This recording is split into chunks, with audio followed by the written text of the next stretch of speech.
Tong Yining. All right, I know. Another confession? It's the same thing every day. Aren't you tired of it? Zhou Heng watched the girl's retreating figure, silent and expressionless, though a trace of indifference flickered in his eyes. The girl was Tong Yining. They had been classmates in middle school and still were in high school. Since the start of high school, Zhou Heng had been pursuing her. Now, in their final year, he had confessed almost daily and been rejected every time. He had become a laughingstock to the rest of the class. Although he didn't care, he didn't want this to continue. So, today was what he had decided would be his final confession. But before he could even get the words out, he was rejected once again, extinguishing the last tiny spark of hope he had left. Zhou Heng sighed, turned, and walked into the classroom, returning to his seat. The others were already used to this scene. They didn't even have the interest to discuss it anymore. Rejected again, hearing a voice beside him, Zhou Heng turned to look at his deskmate. She was a girl with short hair, an oval face, handsome eyes, and well-defined brows. She was chewing gum, her school uniform jacket draped over her shoulders. Yeah, Zhou Heng replied softly, then turned his head back. The girl slung her arm over Zhou Heng's shoulder and said, "Want to go to the internet cafe after school? It's my promotion match. You can carry me." Zhou Heng frowned and looked at her, saying flatly, "Tang Xi, I just got rejected. You want me to go to the internet cafe now? I'm not going. Whoever wants to go can go. My treat, and I'll buy you a medium Coke. You play hard support, and the Coke has to be sugar-free." Okay. After school, it was already 9:30 p.m. Zhou Heng and Tang Xi went to the internet cafe together. Here, Tang Xi placed the Coke on Zhou Heng's desk, then sat down beside him and asked, "How much longer are you going to confess? This is the last year. If you don't succeed soon, you'll lose your chance." Zhou Heng opened the Coke and took a sip, then shook his head. Today was the last time. A person can't hang themselves from a single tree, especially not after I've been hanging for 2 years. Hearing this, Tang Xi looked at him with some surprise. Really? Yeah, really? Doesn't that mean you'll have a lot more time to play games with me? You're overthinking it. My mom told me to study, or she'll cut off my allowance. The two played at the internet cafe until midnight before preparing to go home. When they walked out, they stopped in their tracks at the entrance. When did it start raining? Zhou Heng and Tang Xi stood under the eaves of the internet cafe, watching the light drizzle fall outside. Shallow puddles had already formed on the ground, indicating it had been raining for some time. "Did you bring an umbrella?" Tang Xi asked Zhou Heng. "I did. You?" "Me too." They opened their umbrellas, said goodbye at the entrance, and walked off in opposite directions. Zhou Heng walked along the dark road. Even with the streetlights illuminating the path, the rain made his vision blurry. His mind replayed the scene of Tong Yining rejecting him that day. Even this morning, when he had made his decision, he had held a sliver of hope. They had a good relationship in middle school. Although his personality wasn't very sunny and he spoke little, she hadn't minded and often hung out with him. In the age of first love, he had fallen for her. When he discovered they were in the same class in high school, he thought it was fate and began his pursuit. He had thought his chances of success were high, but reality had dealt him a heavy blow. Her impatient expression and tone today would probably be etched in his memory for a lifetime. Forget it. Anyone would get annoyed. I should just stop bothering her. Suddenly, Zhou Heng stopped. He looked toward a nearby streetlight. A girl was sitting on a step there. She had no umbrella or raincoat, just sitting in the rain. She was wearing a school uniform, which was now soaked through. Her long hair was loose and dripping, but she seemed completely unfazed, sitting there quietly, staring at the ground, looking utterly dejected. Zhou Heng's first instinct was not to get involved. After all, encountering such a situation in the middle of the night, it was brave enough of him not to turn and run. But as he stood there for a moment, he felt that the girl looked somewhat familiar. The girl seemed to sense someone in front of her. She looked up, pushing her wet hair aside, revealing her face. She had a pair of beautiful, almond-shaped eyes, gently curved brows, a delicate, well-shaped nose, and pink, cherry-like lips like a girl straight out of manga. However, her complexion was not good. It was pale, and she looked haggard, her eyes clearly filled with sorrow. It was impossible to tell if the streaks on her face were tears or rain. Seeing the girl's face, Zhou Heng couldn't help but freeze. His mouth fell open, and he blinked in a daze. The girl's eyes widened as well, filled with surprise. They stared at each other for a few seconds before Zhou Heng came to his senses and asked, "Yin Gran, what are you doing here?" The girl, called Yin Gran, lowered her head and replied in a slightly hoarse voice, "It's none of your business." "Oh." Zhou Heng nodded and immediately started to walk away. Since she said it was none of his business, he'd just be meddling if he stayed. Zhou Heng had walked about a dozen steps when he suddenly heard the sound of soft crying from behind him. He froze, standing still for over 10 seconds, listening to the sobs, his mind blank. Inmen Gran kept her head down, sobbing softly, oblivious to the cold raindrops hitting her. Even though she was already shivering from the cold, the rain grew heavier, the drops turning into lines, pouring down like a sheet of white silk. Just then, Inmen Gran felt as if the rain on her head had been blocked. She looked up and saw Zhou Heng standing in front of her, holding his umbrella to shield her from the rain. Zhou Heng looked at her with a blank expression. He could clearly see her sorrowful appearance. On her fair face, her eyes were red and swollen, brimming with tears like dew on morning petals, ready to fall at the slightest touch. Inmen Gran reached up and wiped the rain and tears from her face, asking in a choked, stammering voice, "What were you doing?" "Meddling. I already said, it's none of your business," Inmen Gran said through her sobs, unable to wipe her tears away completely. She hiccuped occasionally, unable to form a complete sentence. "Seeing my class president crying here in the middle of the night. How can it be none of my business?" Zhou Heng took a small pack of tissues from his bag and handed it to Inmen Gran. Inmen Gran hesitated for a moment before taking the tissues and wiping the tears from her face. Her eyes and nose were red, and her eyes were noticeably swollen. It seemed she had been crying for a long time, possibly for days. Thank you." Inmen Gran clutched the tissues and turned her head away, thanking him in a small voice. Zhou Heng saw her body trembling uncontrollably. He himself felt cold despite being dry, let alone Inmen Gran, who was soaked to the bone. "My place is right nearby. Come warm up for a bit." After saying this, Zhou Heng reached out and pulled Inmen Gran up from the step, startling her. What are you doing? Leave me alone. I'm not going." She struggled a bit, but Zhou Heng's strength was surprisingly overwhelming. She could barely budge his fingers. He had already pulled her several meters away, and she was completely powerless to resist. "All right, anyone who saw this would have to do something. Otherwise, I wouldn't want to meddle either," Zhou Heng said without looking back, pulling Inmen Gran, who was only half a head shorter than him, as if he were carrying a paper shopping bag. Inmen Gran stopped struggling. She had no energy left, and she realized it was truly impossible to break free from his grip. He wasn't holding her tightly, afraid of hurting her, but she just couldn't get away. A moment later, Zhou Heng led Inmen Gran into a building. He closed his umbrella, but didn't dare let go of her hand, afraid she would run off. But as soon as they entered, a cold draft from the hallway hit them. Inmen Gran's body shivered violently. Now, even if he let her go, she wouldn't want to leave, knowing it would be even colder outside. Once they were in the elevator, Zhou Heng finally let go of her hand.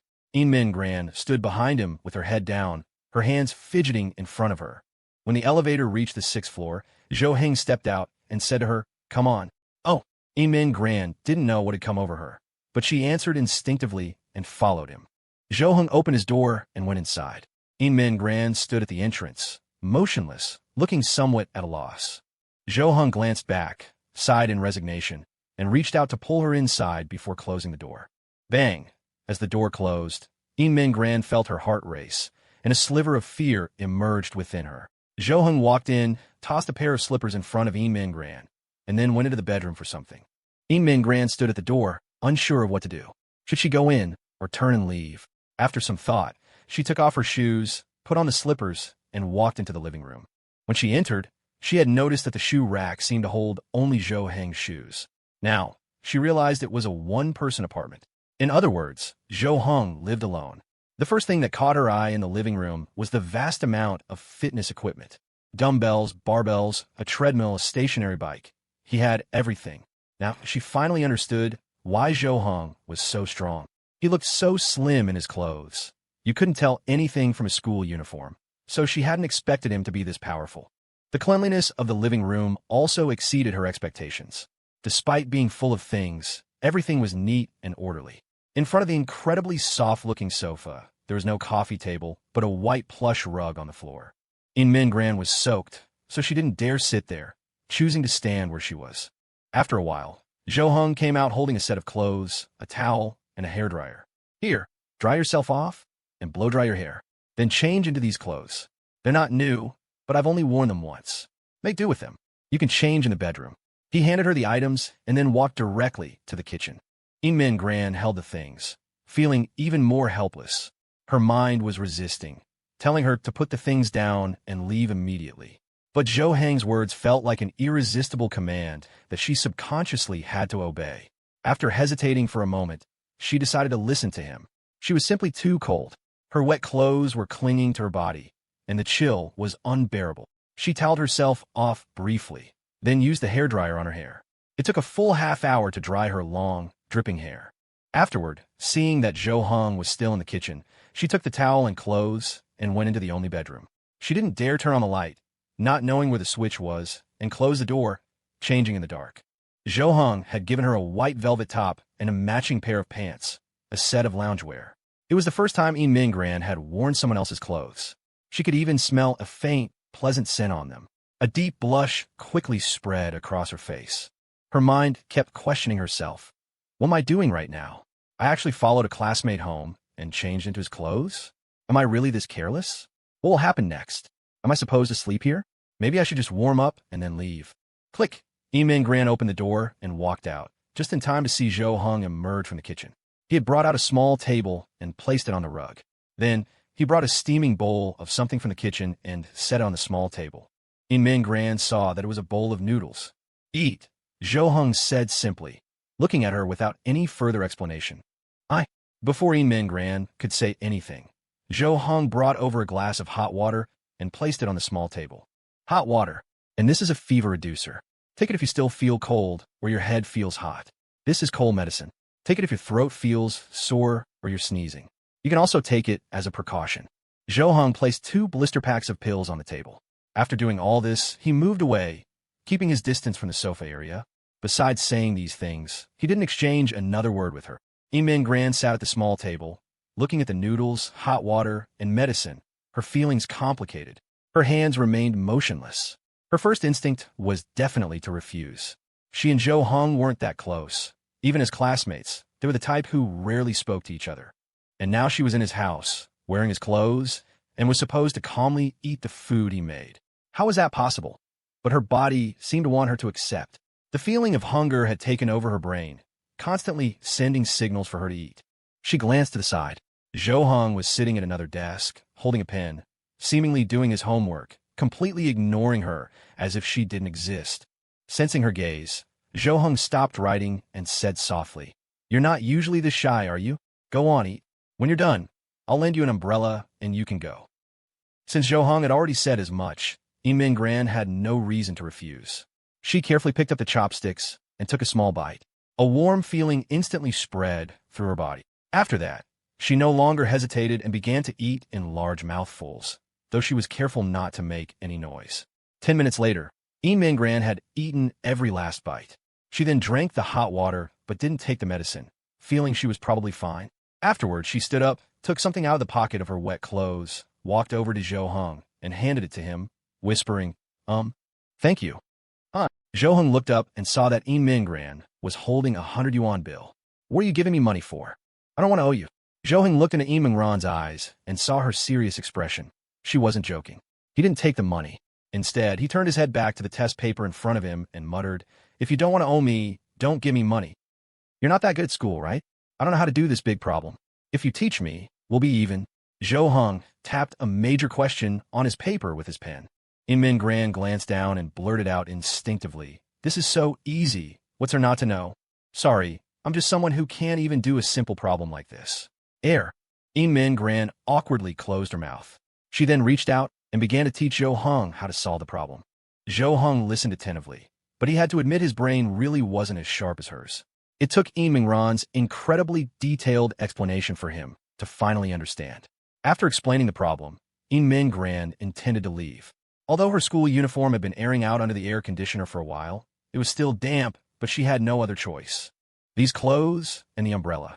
I'll return them to you when I get to school." Min Gran stood at the door, speaking softly. She had her still damp uniform jacket draped over Zhou Heng's clothes. Her other wet clothes were in a bag she was holding. Hearing her, Zhou Heng finally remembered that Min Gran had been absent from school for many days. She was good friends with Tong Yining, and because she hadn't been around, Tong Yining's mood hadn't been great either. That was probably why Tong Yining had seemed so annoyed during his confession. Just then, Zhou Heng realized something was off. He frowned and asked, "Let me ask you something. If you leave now, do you have a place to go?" He was someone who hated meddling, so he hadn't asked why Mingran was there or why she was crying. But for some reason, he felt compelled to ask this now. He had a feeling that if she left, she'd probably just end up outside again. Sure enough, at Zhou Heng's question, Mingran was at a loss for words. She lowered her head and said nothing. Zhou Heng tapped his desk with his pen and said flatly, "If you have nowhere to go, you can't leave. Do you have your phone?" "No." Zhou Heng took out his own phone, opened the dialer, and asked, "What are your parents' numbers? I'll call and come pick you up." Question mark. Hearing no response, Zhou Heng looked up and saw Mingran standing there, motionless, with tears crystallizing in her eyes. Zhou Heng quietly put his phone down. He realized something was wrong. This reaction, could it be that something had happened to her family? It was the middle of the night, and he'd made her cry in his home. This wouldn't look good, would it? It seemed he couldn't just ignore this situation anymore. He racked his brain for words of comfort or inquiry, but because he was so inarticulate, what came out was so. "What's the situation?" Mingran sobbed for a long time before she slowly spoke, explaining her situation to Zhou Heng. Over a week ago, her parents had been in a car accident and had unfortunately passed away. Now she was no different from an orphan. None of her relatives wanted to take her in, and her grandparents had also passed away. Zhou Heng listened with his brows tightly furrowed. Now he finally understood why Mingran had been sitting there crying alone. She had been absent from school for days, yet she was still wearing her uniform. It was truly too much for her to bear such a tragic event all by herself. "So you have no home to go back to?" Hearing Zhou Heng's question, Mingran looked as if she had just heard something extremely tragic, the grief on her face deepening. Although Zhou Heng wasn't good with words, seeing her expression, he knew he had probably asked the wrong thing. It made sense. If she had a home to go to, she wouldn't have been out in the rain. Perhaps there was some unspeakable reason behind it. The room was quiet, with only the sound of Mingran's faint sobs. Zhou Heng shifted his gaze, sitting on pins and needles, not knowing what to do. Mingran was their class president. She wasn't just academically gifted, but also the most popular, with a cheerful, sunny, and optimistic personality. She was undoubtedly the core, the soul of the class, a good friend to her classmates, and a source of pride for the teachers, the complete opposite of him. And now this person was in his home, cried her eyes out. If she went to school and told the other students about this, he would not only be the class laughingstock, but also the class enemy. Failing at his studies and then being ostracized by the whole class. That would be quite the joke. Right now, Zhou Heng only understood one thing. No matter what, he couldn't let Mingran leave. Knowing her situation, how could he bear to let her go, especially with it still raining heavily outside? Thinking of this, Zhou Heng stood up, walked over, and took the bag from Mingran's hand. With a bewildered expression on Mingran's face, Zhou Heng placed the bag in the living room and said, "Just stay here. You can leave when you have a place to go." Hearing this, Mingran immediately snapped back to reality and hurried over. No. I'll leave right away." Before she could finish, Zhou Heng suddenly looked up at her. His gaze wasn't fierce or scary, but it carried a sense of finality that left no room for argument. Subconsciously, she clamped her mouth shut. Zhou Heng looked at Mingran and said in a low voice, "Either you stay here, or I call the police and have them look after you. You choose." Mingran let out a few sobs, blinked her tear-filled eyes, and looked at him with a somewhat resentful gaze, asking in a small voice, "Is this how you talk to Tong too?" "Huh?" Zhou Heng's mouth fell open, his gaze frozen. He stared blankly at Mingran, at a loss for words. Her expression seemed to say, "No wonder your confessions fail." Zhou Heng knew he wasn't good with words. His lack of emotional intelligence was his biggest weakness. This was true even with guys, let alone girls.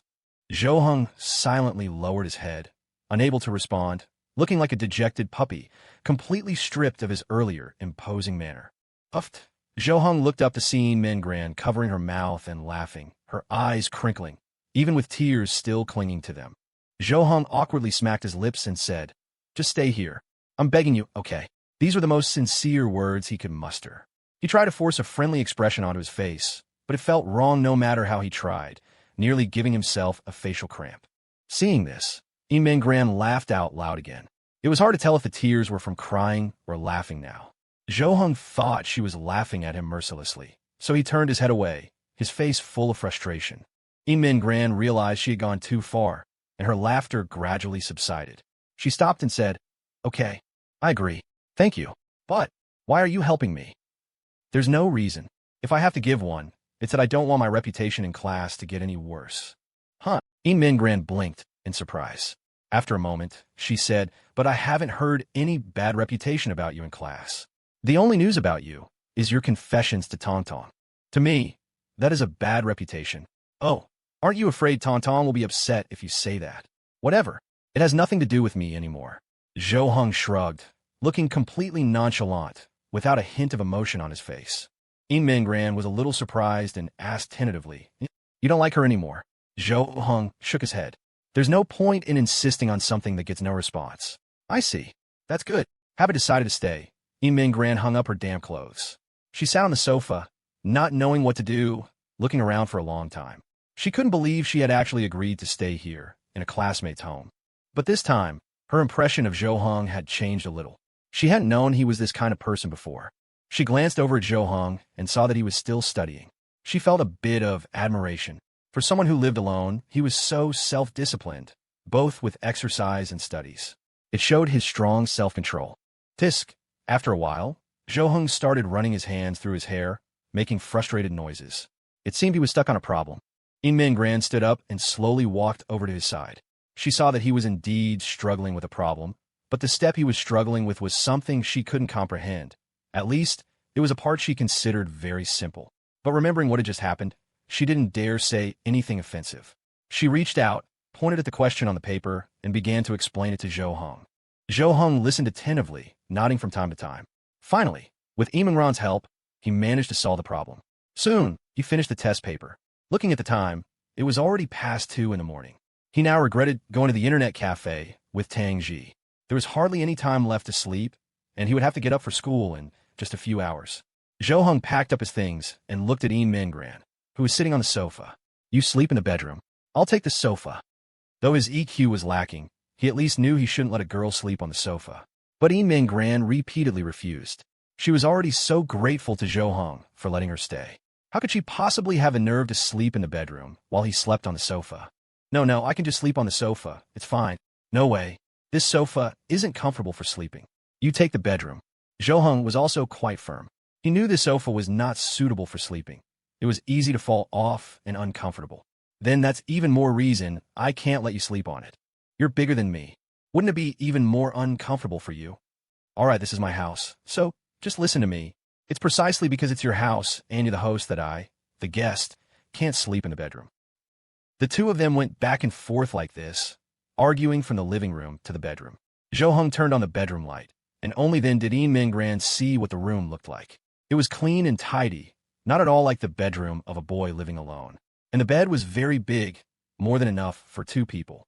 Seeing how insistent Zhou Heng was and unwilling to back down herself, Min Gran proposed, then, we can both sleep in the bedroom, right? I'll sleep on the floor. Why should you sleep on the floor? You. They argued again for about 5 minutes. Min Gran found Zhou Heng to be incredibly stubborn. She simply couldn't win against him. Seeing that it was getting later and later, they both knew they shouldn't be arguing over this for so long. In the end, they adopted a suggestion that both of them reluctantly agreed to. In the middle of the large bed, a line of blankets was placed as a divider, splitting it into left and right sides. A deep blush appeared on Imran's face. She had actually agreed to such a suggestion. She was actually going to sleep in the same bed as a male classmate. She sat on the left side of the bed, hugging her knees, feeling a little uneasy. She hadn't realized the gravity of the problem until now. Zhou Heng had gone to change into his pajamas, and only then did it hit her. She was a girl, after all, and Zhou Heng was a boy. Was she really safe sleeping here? Her safety awareness was too low. What if Zhou Heng tried to do something to her? Remembering his strength, she would be completely powerless to resist. After a while, Zhou Heng came in. He was wearing a thin set of ice silk pajamas. His other clothes hid his physique, but in these pajamas, the muscle lines underneath were particularly noticeable. Min Gran glanced at him once and quickly looked away, but her ears had quietly turned red. Turning off the light. The bedroom light went out, and they lay in bed back to back with a blanket divider between them. Min Gran was covered by her own blanket, with only her head sticking out, the rest of her wrapped up tightly. She squeezed her eyes shut, but a moment later they opened again. She couldn't sleep at all. Her entire focus was on her back, on Zhou Heng on the other side of the bed. The slightest movement from him, even just turning over, would make her whole body tremble slightly, and she would pull her blanket tighter. Her mind replayed the events that had happened since she met Zhou Heng. He really hadn't shown any strange behavior, hadn't said much to her, and had maintained a certain distance. That's why she had been so trusting, without any suspicion. But now, the distance between them was probably only about 20 centimeters. If Zhou Heng turned over in a big way, he could land right on top of her. In this state, 30 minutes passed. Min Gran heard a steady breathing sound. She knew Zhou Heng must have fallen asleep. The heart that had been in her throat finally settled, and her guard relaxed a little. She didn't know how long it had been since she'd had a good night's sleep. Once she relaxed, drowsiness quickly washed over her, making her eyelids heavy. Before long, she too fell asleep. She slept deeply, and even had a dream where she saw her parents walking further and further away. When she opened her eyes and sat up abruptly, she realized it was already morning. Daylight streamed in from outside. It was around 6 in the morning. A flood of memories rushed into Min Gran's mind, and she finally remembered where she was. Min Gran looked to her side and saw that she was the only one in bed. Zhou Heng was no longer in the bedroom. Then, she heard a sound from outside, which seemed to be coming from the kitchen like someone was cooking. Min Gran got out of bed. She was still wearing the clothes Zhou Heng had given her yesterday. When she walked out of the bedroom, a fragrant aroma drifted from the kitchen and into her nostrils, instantly waking her still slumbering stomach. She looked towards the kitchen and saw Zhou Heng, wearing an apron, cooking. She walked over, and just as she reached the kitchen doorway, Zhou Heng turned around, his eyes meeting hers. Gee, good morning. Min Gran greeted him in a small voice. Zhou Heng glanced at her, then nodded and replied softly, Min Gran looked at the dining table, where there was a lunchbox filled with the food Zhou Heng had just cooked. Only then did she remember that Zhou Heng brought his own lunch to school instead of eating at the cafeteria. It seemed he was the only one in the whole class who did. You're making lunch. Why do you bring your own? The school food is okay, right? Zhou Heng answered simply, I'm from an ethnic minority, and I have dietary restrictions. Really? No wonder. Looking at your face, you do kind of look like it. Min Gran was a little surprised. Then she studied Zhou Heng's face and found that his facial features did resemble those of an ethnic minority. The high nose bridge, the double eyelids. His features looked almost foreign. She had never noticed it before. I made breakfast. You can eat first. Zhou Heng pointed to the side, where steaming breakfast was laid out. By now, Min Gran's stomach had long been awakened by the aroma. Seeing the breakfast, it sent out signals of hunger. Min Gran replied softly, nodding, and sat down at the dining table. However, she didn't start eating right away. She waited for Zhou Heng. Only when he was finished and sitting at the table did she pick up her chopsticks. As they ate, Zhou Heng asked, Are you still going to school? Well, Min Gran thought about her school bag, which was still at school. The day she had left after the incident, she hadn't taken it, so it was still on her desk. She really should go back to school now. She couldn't just give up on herself after being left without anyone to care for her. But Min Gran glanced at her school uniform hanging up to dry. It wasn't completely dry yet. Plus, she wasn't in a good state, her eyes were still swollen, and she didn't have any other clothes to wear. I need to buy some clothes today. Maybe. I can go to school tomorrow. Oh, Zhou Heng nodded. He then took a key out of his pocket and tossed it onto the table in front of her. The house key. Come back after you're done shopping, or I won't be able to get in. Min Gran looked at the key, knowing that Zhou Heng was afraid she had nowhere to go and would secretly leave. She picked up the key and replied in a small voice, Oh, I know. She thought to herself, I can't stay at Zhou Heng's place forever, can I? He was kind enough to let her stay, but she couldn't just live here without any consideration. But the money she had wasn't enough to rent a place. Going to school was the main priority now. She couldn't just drop out and go to work. She was sure her parents' spirits wouldn't stand for it. So for now, apart from agreeing to Zhou Heng's offer and temporarily staying here, she really had no other choice.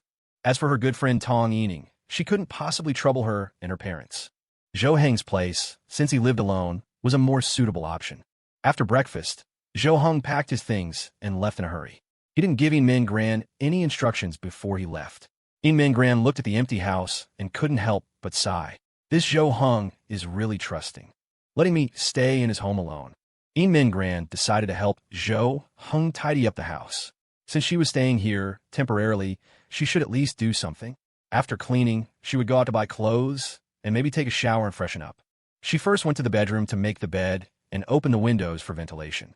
Then she went to the living room to sweep and mop the floor.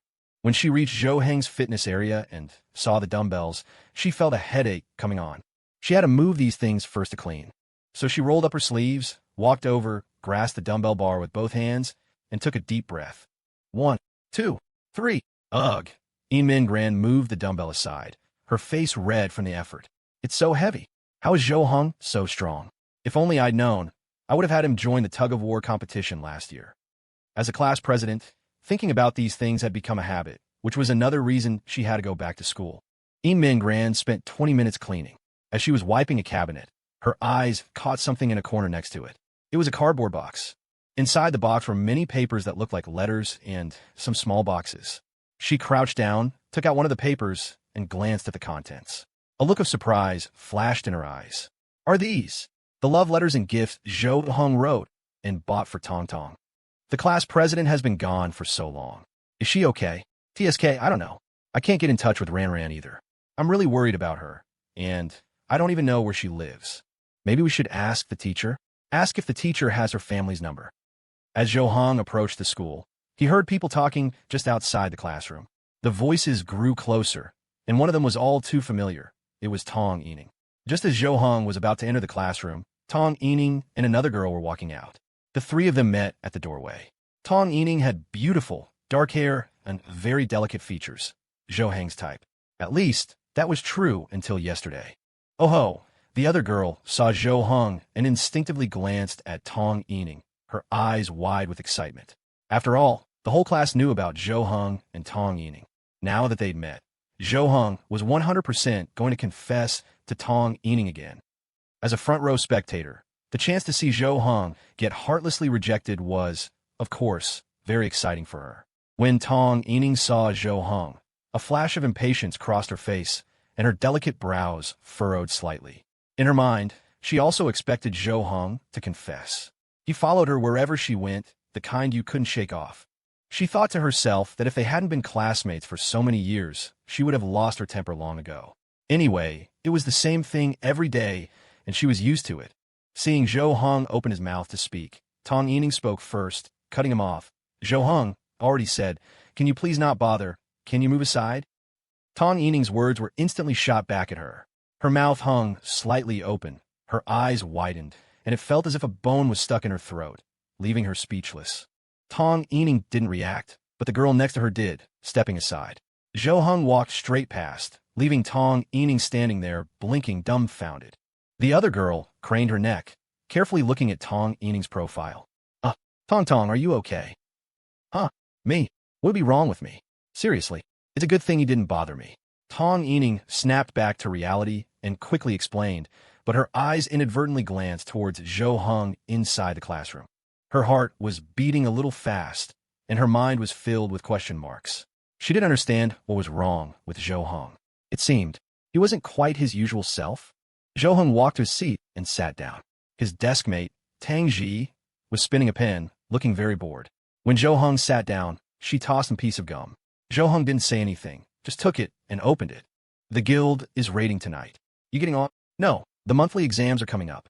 I need to improve my rank by at least 50 spots this time. Zhou Heng sighed, then took out a workbook from his bag and prepared to do some problems. The raid tonight has that piece of gear you've always wanted. You sure you're not coming? Zhou Heng paused his pen, turned to look at Tang Xi, and sighed again. Tang Xi, I think you bear some responsibility for my poor grades. Tang Xi shrugged. But I've been playing with you too. But you're in the top 20 in the entire grade, and I'm ranked over 200. All right. I'll get the gear for you tonight. I'll give it to you when you get online later. Thanks. Just then, a boy walked over and lightly tapped Zhou Heng's shoulder. Zhou Heng turned around, looked at the boy, and frowned. Kong Yu, what is it? Zhou Heng, help me give this to Tang Xi, thanks. The boy handed Zhou Heng a love letter and then hurriedly fled. Zhou Heng turned and passed the letter to Tang Xi. For you. From Kong Yu. Tang Xi took it, didn't even look at it, and tossed it aside as if it were nothing. Aren't you going to read it? No, I'm not interested in dating. Tang Xi shook her head, her expression calm. Her words hit Zhou Heng like a heavy blow. After all, up until yesterday, he had been relentlessly pursuing someone, the complete opposite of Tang Xi's behavior. I really envy you. not being interested in this stuff at all. Yeah, it's not as fun as games. Zhou Heng thought to himself that if he had the same mindset as Tang Xi, he wouldn't have felt so dejected after so many failed confessions. Soon, class began. Zhou Heng listened quite attentively. He glanced over and saw the seat belonging to Yin Mingran. It had been empty for a long time, and the owner of that seat was currently staying at his home. She should be back at school tomorrow, right? Should I say something nice to her tonight, so she doesn't tell everyone I made her cry? His gaze shifted, and he noticed someone looking at him. If this had happened before, a glance from this person would have made him happy. But today, the feeling was completely different. The person was Tong Yining. She had been staring at him just as he was looking at Yimingran's seat. After their eyes met, she turned her head away. After class, Zhou Heng was about to go to the restroom. As soon as he left the classroom, someone immediately followed him. Zhou Heng, bro, did you give that thing to Tang Xi? Kanyu came up beside Zhou Heng and asked in a low voice. Yeah, I gave it to her. What did she say? She said she's not interested, that games are more fun. Kanyu was stunned, standing there in a daze. After a moment, he hurried to catch up and continued to ask. And then, was that all? Did you tell her it was for me? I did. The second I did, she tossed it aside. Damn, Kanyu's face was bitter, but he didn't want to give up. He continued, bro, do you know what she likes? You must know, you've been her desk mate for 2 years. Tell me, I want to buy her a gift. Give up. Don't pursue her. Pick someone else. Kanyu said firmly. No, I like her just the way she is. Short hair, a lowly face, but also cool and sassy. To be honest, I even dreamed about her last night, but I can't tell you what the dream was about. You're sick. Then why are you asking me?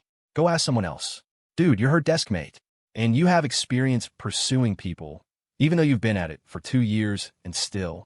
Kanyu realized he'd misspoken and quickly shut his mouth, but Zhou Heng's sharp glare was already on him.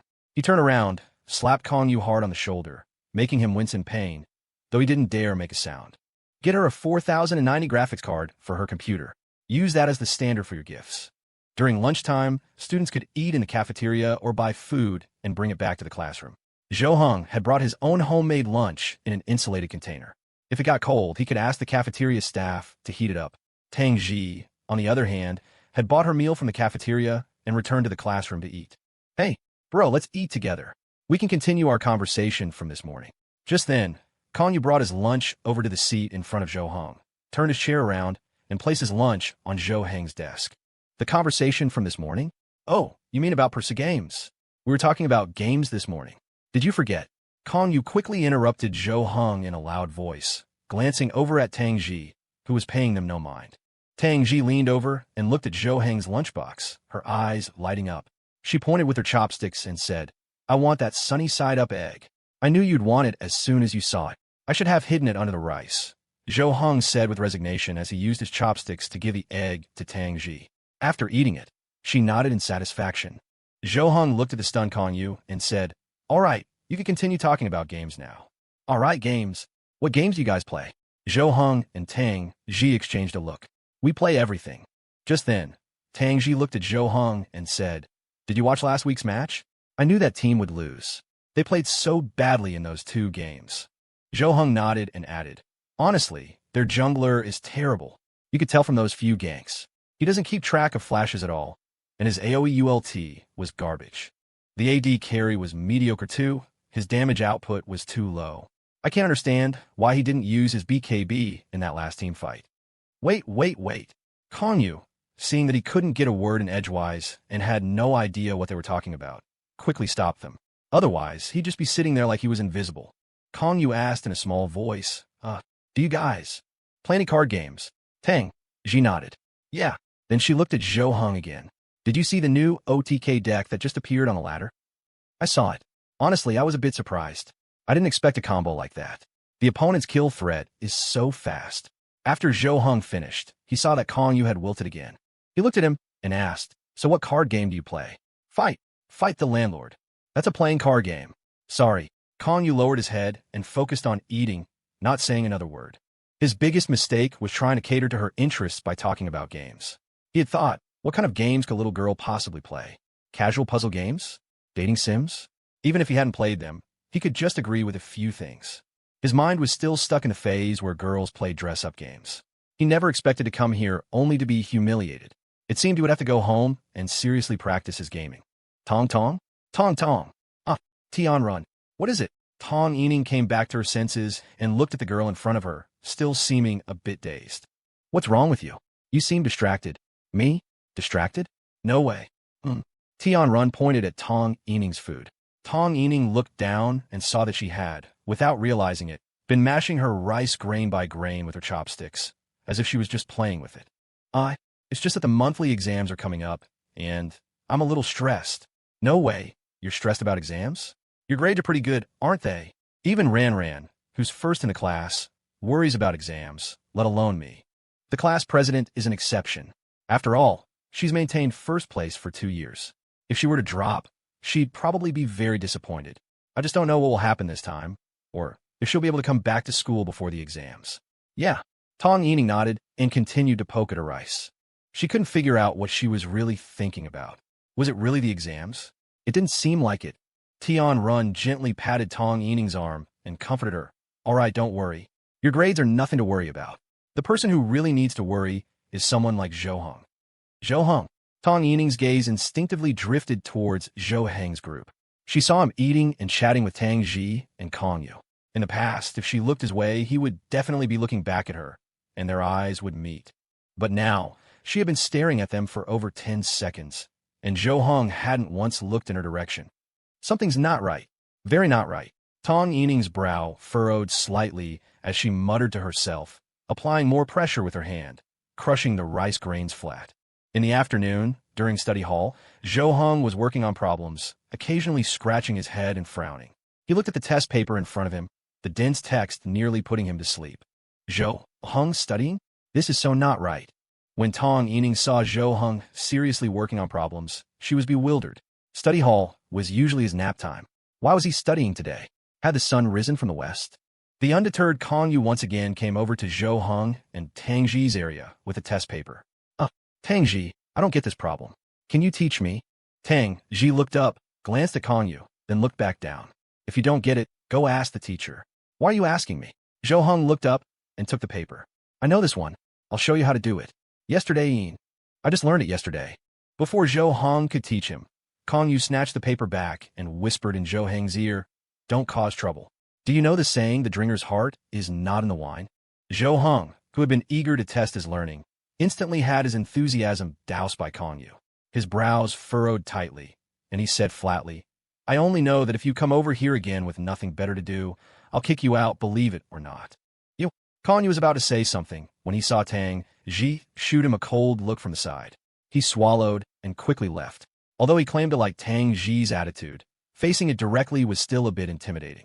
After Kong Yu left, Tang Xi whispered in Zhou Heng's ear, Tong Yining seems to be sneaking glances at you a lot today. Is it because you didn't confess today and she's not used to it? Hearing this, Zhou Heng didn't look up at Tong Yining, but continued with his work. I don't know. Let her. It's none of my business. Tong, school's over. Let's go. Tianrun came to Tong Yining's desk and saw that she had already packed her things, but wasn't in a hurry to leave. I'll be right there, Tong Yining answered vaguely, her peripheral vision darting elsewhere. Most of the students had already left the classroom. Zhou Heng was still packing his things. He used to be the fastest one out after school, but today, because he had been studying seriously, he had made a mess of his things, and it was taking him a long time to pack up. Finally, he finished. Zhou Heng stood up, ready to leave the classroom. At that exact moment, Tong Yining also stood up and started walking towards the door. If nothing unexpected happened, the two would meet at the classroom entrance. Damn, Zhou Heng, don't say I didn't give you a chance. Tong Yining observed Zhou Heng's speed. Seeing that she was a bit slow, she deliberately quickened her pace and managed to reach the doorway just before him. She turned her head, pretending to call for Tianrun to hurry up, but her eyes were secretly glancing at Zhou Heng. She knew this was his last chance for the day. He would definitely come up to her and confess, just like before.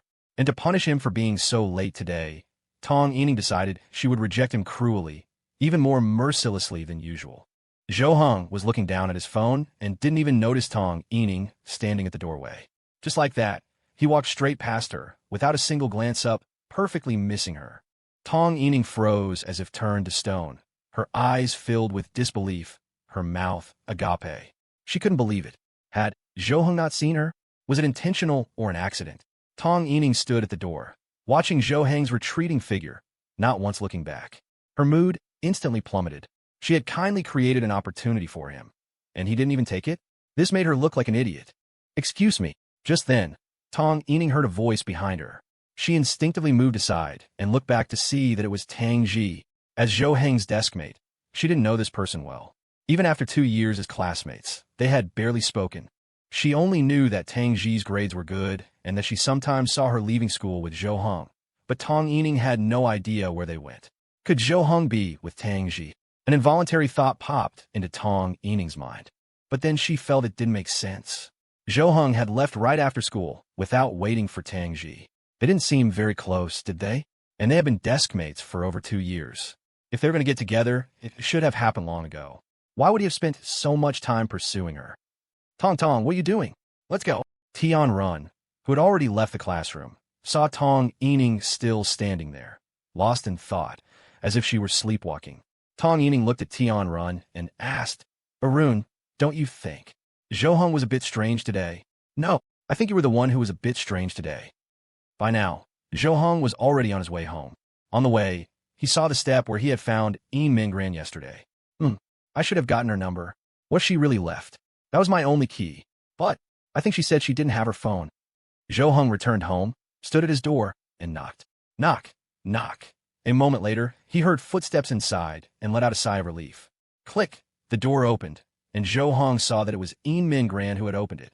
She looked a little different from how she had this morning, more radiant. Her skin was fair and smooth. She was wearing new clothes, and her hair was smoother and tied up. The moment she saw Zhou Heng return, her eyes seemed to sparkle. You're back. Yeah, good thing you didn't leave, or I would have had to spend 200 yuan on a locksmith. Hearing Zhou Heng's words, Yin Mingran lowered her head and replied softly, I promised you. How could I leave? Zhou Heng entered the house, and, in the next second, noticed that Yin Mingran had cleaned up. It was even tidier than when he had left in the morning. A faint, pleasant scent filled the air. The clothes he had given her yesterday had been washed and were hanging up to dry. He had gone to school while Yin Mingran stayed home, cleaning and doing laundry like a housewife. By the way, do you really not have a phone? I'm worried I won't be able to contact you if something comes up, Zhou Heng said, putting down his bag and looking at Yin Mingran. Hearing this, Yin Mingran awkwardly turned her head away. A few days ago, I threw my phone in the river. Good for you. Zhou Heng helplessly put his phone back in his pocket. The person in front of him didn't seem like the caring, kind, gentle, and cheerful class president he remembered. She was more like a lost, crying child he had found while out for a walk. Zhou Heng stood up and went back into the bedroom. A moment later, he came out holding a phone. You can use this for now. It's my old phone. Still works. I'll give you my second SIM card later. At least then I can contact you. This. Yin Mingran took the phone, a surprised expression on her face. She looked at Zhou Heng with disbelief. It was an old phone, but he was just giving it to her? She was just his classmate. Not a relative, not a friend. Why was he helping her like this? Why are you treating me like this? Is it because of Tong? Yin Mingran asked in a small voice. In her mind, this was a very plausible reason. Was it because she was good friends with Tong Yining and Zhou Heng liked Tong Yining, so he wanted to get on her good side to get closer to Tong Yining? But hadn't he said yesterday that he wouldn't pursue Tong Yining anymore? Zhou Heng sat down in chair, looking at Yin Mingran with confusion. How am I treating you? I mean, why are you being so nice to me? Yin Mingran's voice grew smaller. She felt like this wasn't her at all. Why was she asking such a question so timidly? In the past, in class, she would have asked it in a joking tone, making it seem natural. But now it was exceptionally unnatural. Zhou Heng paused, silent for a few seconds, then shook his head. I don't think this is being nice to you. I think these are just things that should be done. Just like how you helped me clean the house. That's not you being nice to me. It's you doing what you feel you should. And no matter what I do, it definitely has nothing to do with Tong Yining. Zhou Heng started studying at his desk, quietly working on his problems, while Yin Mingran fiddled with the phone on the sofa. She opened the photo album and saw that there were pictures inside. Her first instinct was to exit, as it was Zhou Heng's privacy, and it wouldn't be good if she saw any private photos. But at first glance, all she saw were screenshots, not a single photo of a person. Her curiosity got the better of her, and she tapped on the screenshots. They were of chat logs. The person Zhou Heng was chatting with was also familiar to her. It was Tong Yining. Looking at the chat content, Yin Mingran was very surprised. Tong Yining had told her that her relationship with Zhou Heng wasn't good, that even though they were middle school classmates, they weren't close and had barely spoken. But based on these chat logs alone, although there was no ambiguous content, it was clear that their relationship had been very good, at least as good friends. In Gran knew it was wrong to read these logs, but the content made it difficult for her to stop. In the end, she understood the turning point of these screenshots. They practically documented how Zhou Heng and Tong Yining's relationship had changed. I'll say yes when I turn 18 next semester. Let's talk about it later. I'm really stressed with exams lately. I don't want to talk about this. Maybe next semester. Did I say that? Maybe in the 3rd year of high school. Yeah, believe it or not. Tong Yining's attitude ended there. After that, Zhou Heng must have gotten a new phone. In Gran witnessed it firsthand. In the chat logs, Zhou Heng's messages went from many to fewer and fewer. By the end, after that last message from Tong Yining, Zhou Heng had simply replied with a mem. Though they were just chat logs, In Gran could see the change in Zhou Heng's mindset, from full of hope to persistent effort to gradually becoming numb and finally to complete disappointment. In Gran understood the entanglement between them. From a first year of high school, when Zhou Heng started pursuing Tong Yining, he wasn't in his current state. Now he was concise, even annoying at times. From the chat logs, she could see he used to enjoy chatting, at least with Tong Yining. Although it was also clear his EQ wasn't high and he was a bit clumsy with words, at least he used to talk more. Then Tong Yining had promised him that she would accept his pursuit after she turned 18 in the 2nd semester of their 1st year. But it seemed that didn't happen. Zhou Heng didn't give up and persisted. Later, Tong Yining's attitude worsened. Zhou Heng's messages became shorter, and they messaged each other less frequently. Then came their 3rd year, the present, and Zhou Heng had practically become a different person. Seeing no results, he had finally decided not to walk down a dead-end road. In Gran took a deep breath. No wonder she hadn't understood before why Zhou Heng had persisted for so long, for 2 whole years. It turned out he had once seen hope, a hope given to him by Tong Yining herself, only for her to personally extinguish it. Zhou Heng had never told anyone about this, and no one else knew. In the end, the only one who became the class laughingstock was Zhou Heng. For a moment, she felt a sense of disdain for Tong Yining's behavior, and, at the same time, sympathy for Zhou Heng. In Gran looked up in Zhou Heng's direction and was startled. She saw him sitting there, pen in hand, one leg crossed over the other, silently watching her. She had been so engrossed in reading that she hadn't noticed him staring at her. Now she felt extremely awkward and also ashamed. Her curiosity had led her to pry into someone else's privacy. Zhou Heng turned his head and continued with his work, saying flatly, "If there's anything on the phone, just delete it all. There's nothing useful in there anymore." Hearing Zhou Heng say this, In Gran was stunned. She had thought these chat logs were quite important. Wouldn't it be a pity to delete them? But on second thought, it was true. To Zhou Heng, these things were useless now. Keeping them would only be a source of sadness and pain. It was better to delete them all and pretend nothing had happened. In Gran did as he said and deleted all the screenshots. Below the screenshots, there was another photo, which seemed to be their middle school graduation group photo. But Zhou Heng had cropped a small section of it, the part where Tong Yining was standing. In Gran deleted this photo as well. After all, Zhou Heng had said there was nothing useful left on the phone. After deleting everything, In Gran didn't want to look at the phone anymore. Instead, she wanted to study for a bit. She was going back to school tomorrow, and even though her grades had been good, she had fallen behind the others. Plus, her state of mind had been poor, her head a mess. It wouldn't be easy to get back into a study rhythm. Zhou Heng, can I borrow your notes? All her study materials were at school, so she had to borrow from him. Zhou Heng didn't hesitate. Without even looking up, he handed his notes to In Gran. In Gran sat down next to Zhou Heng, opened his notes, and started reading. The two of them sat at the desk, studying quietly. By now, it was around 11 at night. TSK. Zhou Heng started scratching his head again. When he encountered a problem he didn't know, he just couldn't figure it out no matter how hard he thought. If this were a new game, he could probably master the gameplay in half an hour. But with a new problem, he could think for half a year and still not figure out. What's wrong? Is there something you don't understand? In Gran stood up and came over to Zhou Heng's side, looking at the paper in front of him. Yeah, Zhou Heng knew that in In Gran's eyes, this problem was extremely simple. So simple that she couldn't understand why he didn't get it, or what part he didn't get. But a dummy like him just didn't get it. In Gran pointed at the problem on the paper and said, "Okay, I'll teach you. Look, since y equals fx is monotonically increasing on -2, 1, then fx equals 3x superscript 2 plus 2x plus b greater than or equal to 0 must hold true on -2. Wait, what are you saying? Is that weeb speak? Yin Min Gran froze for a moment, then let out a soft huff of laughter. Don't mess around. I'm trying to teach you. Can you be a little more serious? I swear I'm being serious. What are you saying? I don't understand a single word. Finally, with Yin Mingran's patient guidance, Zhou Heng learned how to do the problem. The moment he wrote down the correct answer, he slumped limply in his chair, a look of utter despair on his face. He felt like his brain was a clogged toilet, stuffed to the brim. He couldn't possibly learn anything else today. He just felt that math was a truly terrifying thing.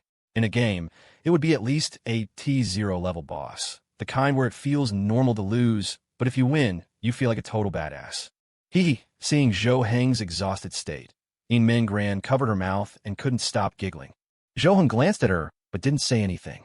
He just felt that his hopes of improving his rank in the upcoming exam were slim, and it had become his biggest problem. Just then, besides Yin Mingran's laughter, there was a sudden rumbling sound.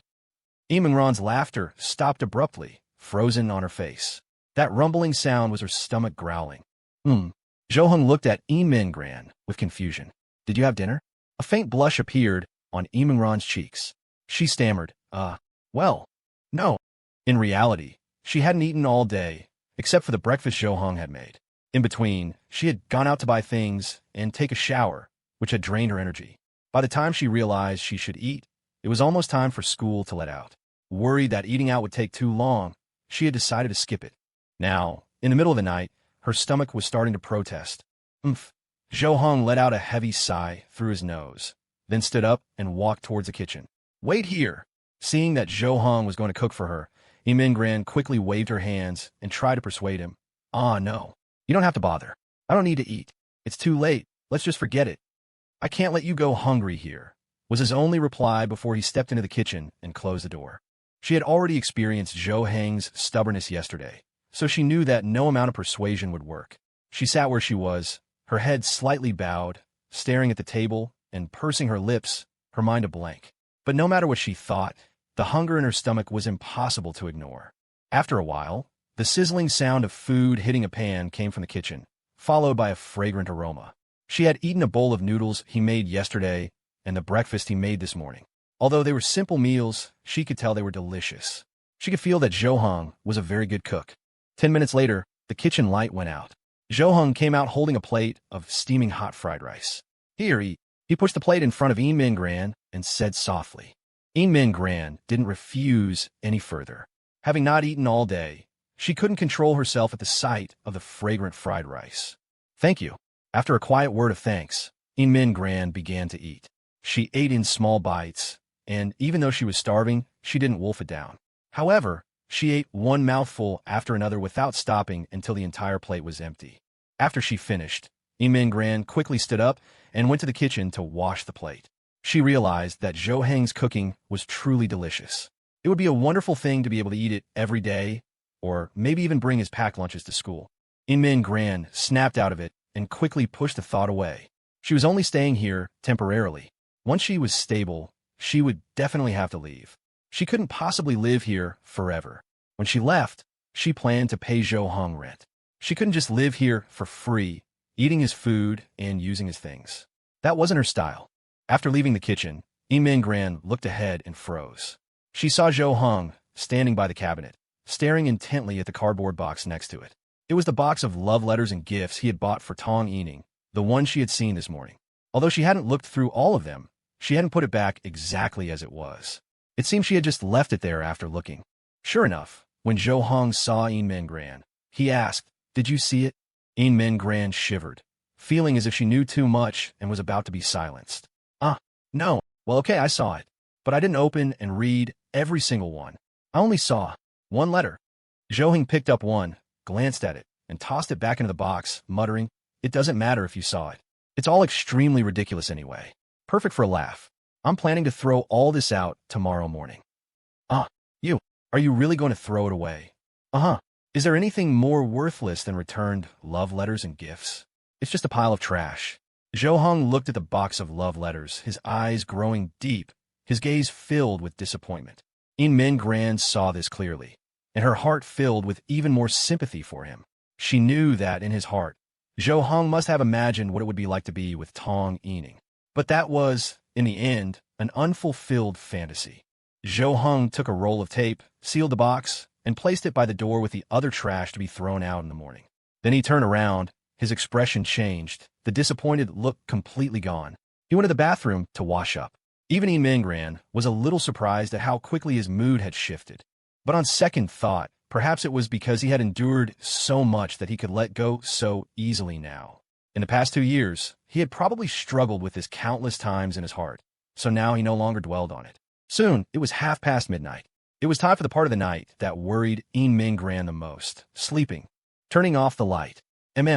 Click. The room went dark, and they lay in bed, separated by the blanket divider. It's like this again. Mingran was wrapped tightly in her blanket, with only her head sticking out, like a baby in swaddling clothes. They hadn't discussed who would sleep in the bedroom and who would take the sofa today. They just followed yesterday's method, and both slept in the bed. This was the second time she was sleeping in the same bed as a male classmate. If anyone else found out, if her classmates found out, how would she explain it? Even with 10 mouths, she probably couldn't explain it clearly. Just then, a different voice emerged in Mingran's mind. But, do I really still care about being misunderstood? My family went through a major tragedy. I even thought about dying back then, wandering outside in my school uniform, walking and crying, completely ignoring the gazes and whispers of others. I have to admit, if it weren't for Zhou Heng, I don't know where I'd be right now. I wouldn't have had the heart to go to school tomorrow. You could say that Zhou Heng saved me. Compared to that, how much does a small thing like this matter? Zhou Heng. Zhou Heng heard Mingran call his name and responded softly. The next second, he heard Mingran's soft, faint voice, "Good night." Mingran slept much more soundly this time than she had the night before. Perhaps it was because she was getting used to it, or perhaps it was because she had come to terms with her situation and felt at ease. After all, she had already endured the greatest blow imaginable. She felt that nothing could knock her down anymore. When Mingran opened her eyes, she found it was already daytime. Just like yesterday, she was the only one in bed. Then she heard the sound of cooking coming from the kitchen. This was something she particularly admired, even worshipped, in Zhou Heng. They were both high school students, but she estimated that the vast majority of people couldn't match Zhou Heng's self-control. Waking up whenever he decided to, insisting on making breakfast every day, and even exercising. Now, he had started studying independently, too. His potential for growth was immense. In short, aside from being a bit weak in the areas of romance and communication, he was practically impeccable in every other aspect. This was probably why his parents felt at ease letting him live alone. There was simply nothing to worry about. Mingran sat up, tied up her hair, and started folding the quilt. By the time she walked out of the bedroom, Zhou Heng had already prepared lunch. However, she noticed that today was a little different from yesterday. On the table, there seemed to be 2 lunchboxes. Hearing Mingran come out of the bedroom, Zhou Heng glanced up and then continued fiddling with the lunchboxes. He put the lids on both, then pushed the smaller one in front of Mingran. "This is..." Mingran looked at the lunchbox before her, blinking her eyes in astonishment. "I prepared it for you. It was no trouble. Won't this save you some money on meals? If you don't want it, I won't make it tomorrow." "No, I want it." Mingran quickly cupped her hands over her lunchbox, as if afraid Zhou Heng would snatch it back. All right, there's also fruit and yogurt." With a casual toss, Zhou Heng sent a small food container flying over. Inside was cut fruit, along with a pouch of yogurt. Wow. Mingran's eyes lit up as she looked at the lunchbox, fruit, and yogurt before her. It was as if she had been transported back to her childhood, to her first-grade self. Back then, her mother would also prepare snacks, fruit, and so on for her. And now, that feeling she thought she could never get back, she had surprisingly found it in a male classmate. The look in Mingran's eyes, as she gazed at Zhou Heng, was filled with a particularly obvious happiness of satisfaction. Seeing Mingran's reaction, Zhou Heng became even more certain of his theory. He had suspected yesterday that Mingran might still be a child at heart, completely different from how she was at school. That's why he had specially prepared these things for her today. Judging by the results, the conclusion was that there was no difference between Mingran and a child. Mingran smacked her lips, looked at Zhou Heng, and said, "I really don't understand why Tong won't say yes to you. It would obviously be great to be with you." Zhou Heng let out a soft huff, muttering nonchalantly, "I really wish she could hear you say that." He was just muttering to himself, but Mingran took it seriously. She stared at Zhou Heng for a few seconds and asked, "Do you want me to help you? After we get to school today, I can help set you two up. I feel like you might just be missing a mediator." Forget it. I already said, I won't have anything to do with her anymore. If you spout nonsense, you'll end up just like her. Then pretend I didn't say anything. In Gran quickly shut her mouth.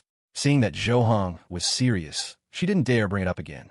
The two of them washed up, ate breakfast, packed their things, and then left for school together. In Gran was a bit nervous. She hadn't been to school for a long time and felt a little awkward. When she got to school, her classmates would surely surround her and ask questions, pressing her about why she hadn't come, what had happened. She really didn't want to talk about these things. Once they were out the door, Zhou Heng threw away the cardboard box full of his sad memories without any hesitation, not even giving it a final glance. It seemed he didn't care about it at all, as useless as kitchen waste. In Gran straightened her clothes and asked Zhou Heng, "Do you think I've changed at all compared to how I was at school more than 10 days ago?" In Gran wanted to be the same as before, not wanting her classmates to sense any change in her. Yesterday, she had applied a cold compress for a long time to reduce the swelling in her eyes from crying. Otherwise, they would still look puffy today. Even so, she was still afraid Tong Yining and the others would notice and ask questions, which would eventually lead to them asking where she was living now. If she said she was living alone, what if they wanted to come over at night? She couldn't bring Zhou Heng any surprises, could she? Zhou Heng glanced at In Gran, looking her up and down for a long time without speaking. "What's wrong?" In Gran asked, puzzled. "Actually, I don't have much of an impression of what you were like at school, so I can't tell what's different." "Fine." In Gran turned her head away in resignation, regretting asking Zhou Heng this question. But she didn't dare criticize him, since she hadn't had a deep impression of him at school before either. The two of them were the kind of classmates who rarely interacted. They might not exchange more than a few words in an entire semester.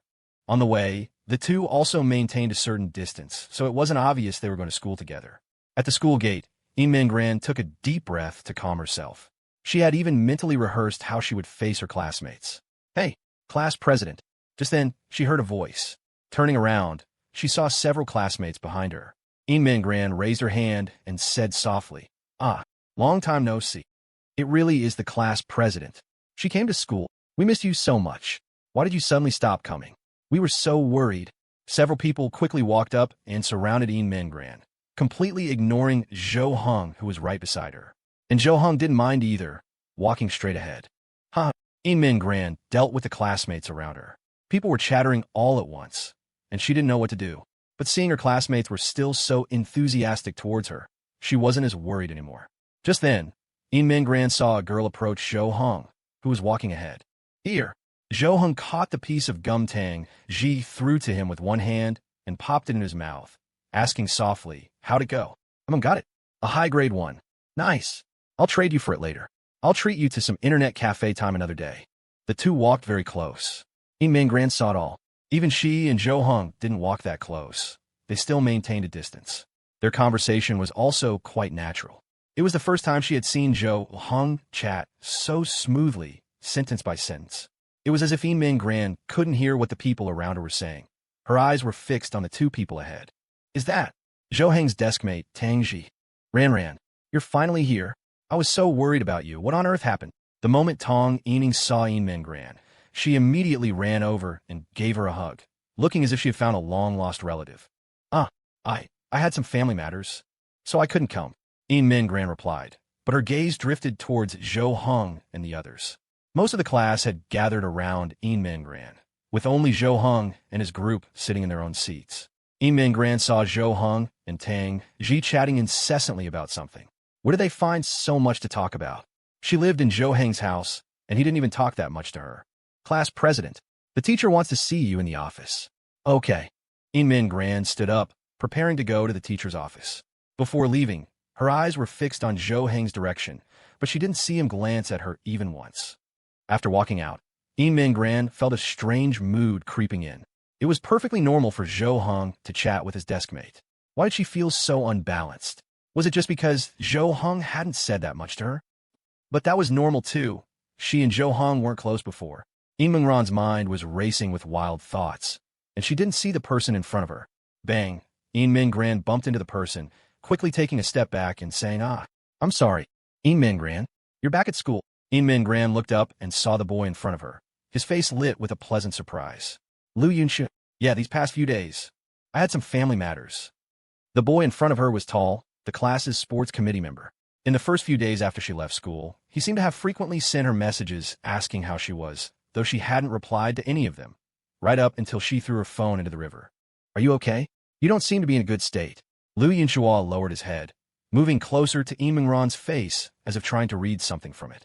Yimingran took a step back, quickly moved around him, and said, "The teacher called me to the office, bye." Then she fled in a hurry.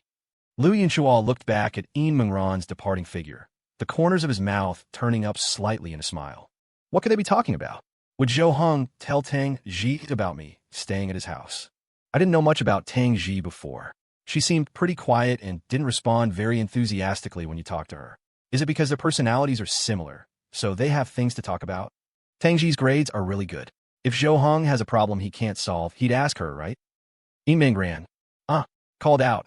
Yimingran suddenly snapped back to reality, realizing she was still in front of the teacher. What had she been thinking about just now? How did her thoughts drift so far? The teacher held Yimingran's hand and said in a soft, gentle voice, "Are you all right? I can understand how you're feeling right now. If it's especially hard, just tell me. If you have any difficulties, just say so. You will definitely get through this. If any classmates say anything hurtful, you come tell me, and I'll deal with them." Okay, thank you, teacher. Yimingran also knew she had to look forward. In the past 10-odd days, she had been sorrowful to the extreme, thinking about everything she could. But the facts were the facts. No matter how sad she was, she couldn't change anything.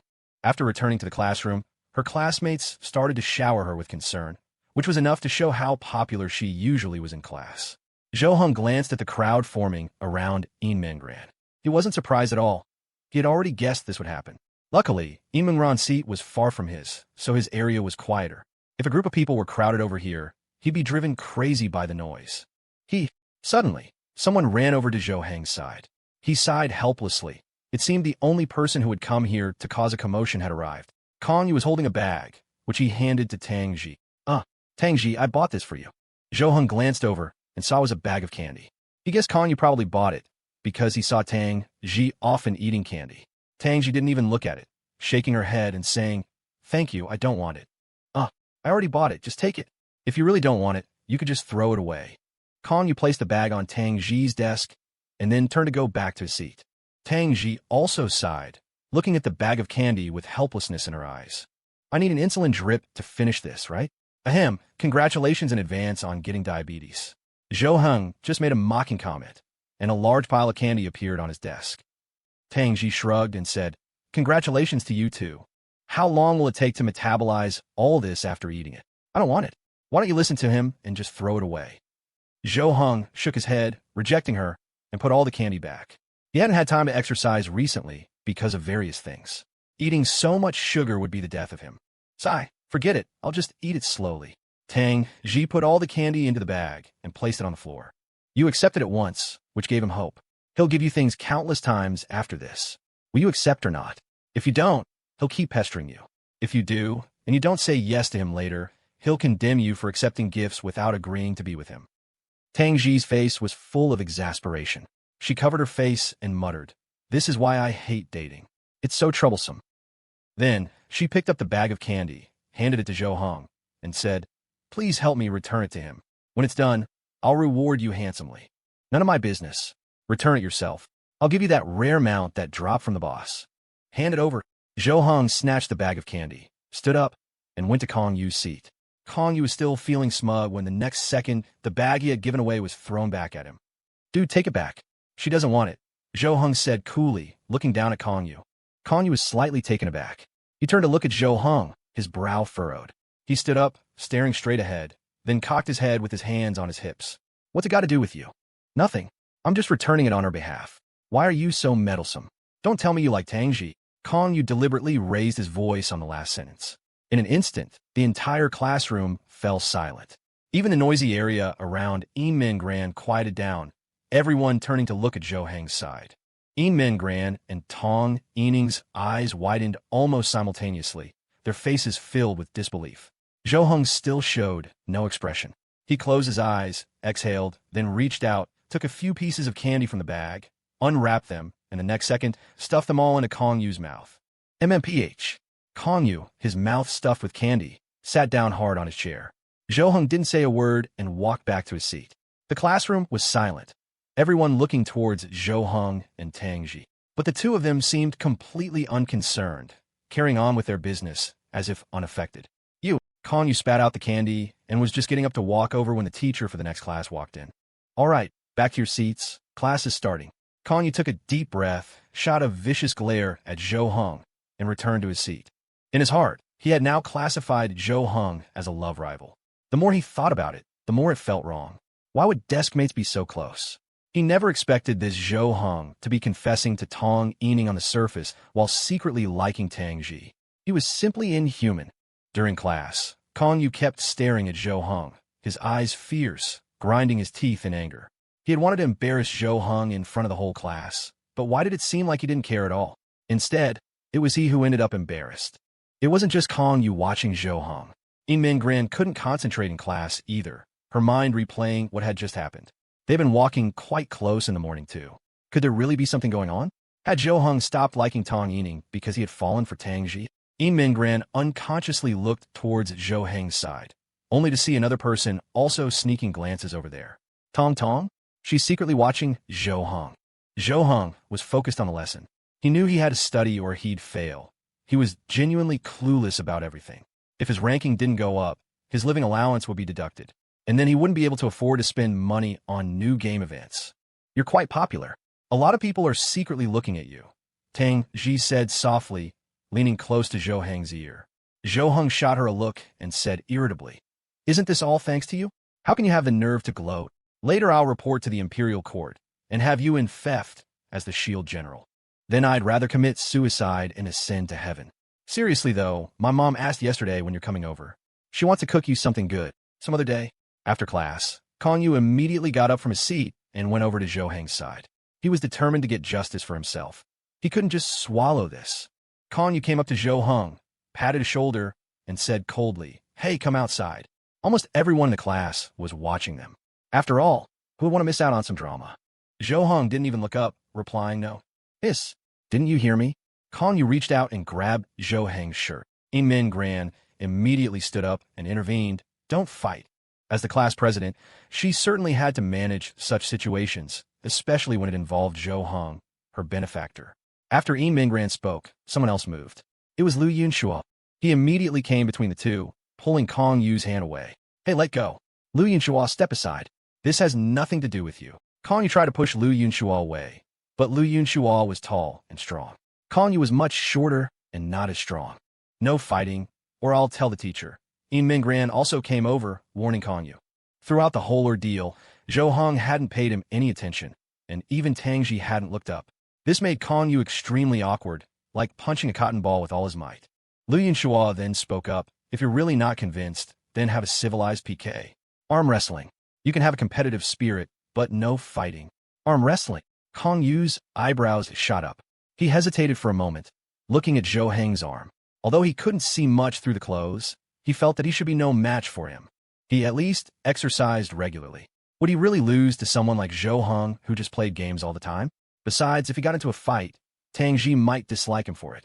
But with arm wrestling, he would gain face if he won and wouldn't be disliked. "I'm fine with whatever." "Hey, do you dare?" Kong Yu looked at Zhou Heng. After all, Zhou Heng hadn't said a word from the beginning, and he didn't know what he was planning. Zhou Heng's chest rose and fell.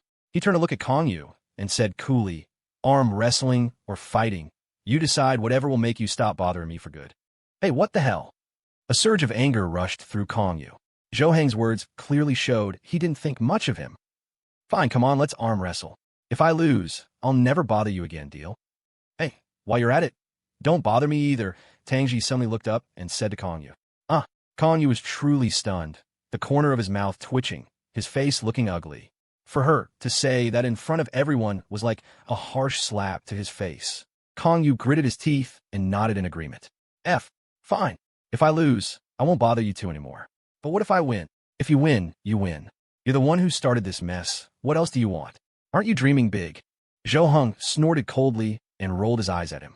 This remark caused the onlookers to burst into laughter, making Kong Yu's face turn green as if he'd been poisoned, trembling with anger, his scalp tingling. Kong Yu sat down in front of Zhou Heng and extended his hand, ready to compete. The whole class gathered around to watch, and some even started betting on who would win. Yin Mingran was also watching from the side. She felt Zhou Heng shouldn't lose. After all, he was so strong. Zhou Heng looked at Kong Yu and said, "You can use 2 hands."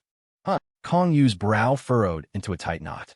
He wasn't very familiar with Zhou Heng before, but today he had finally seen all. How could this person be so full of himself? Letting him use 2 hands? Was he planning to make it so that even if he won, it wouldn't be glorious? All right, cut the crap. Class is starting soon.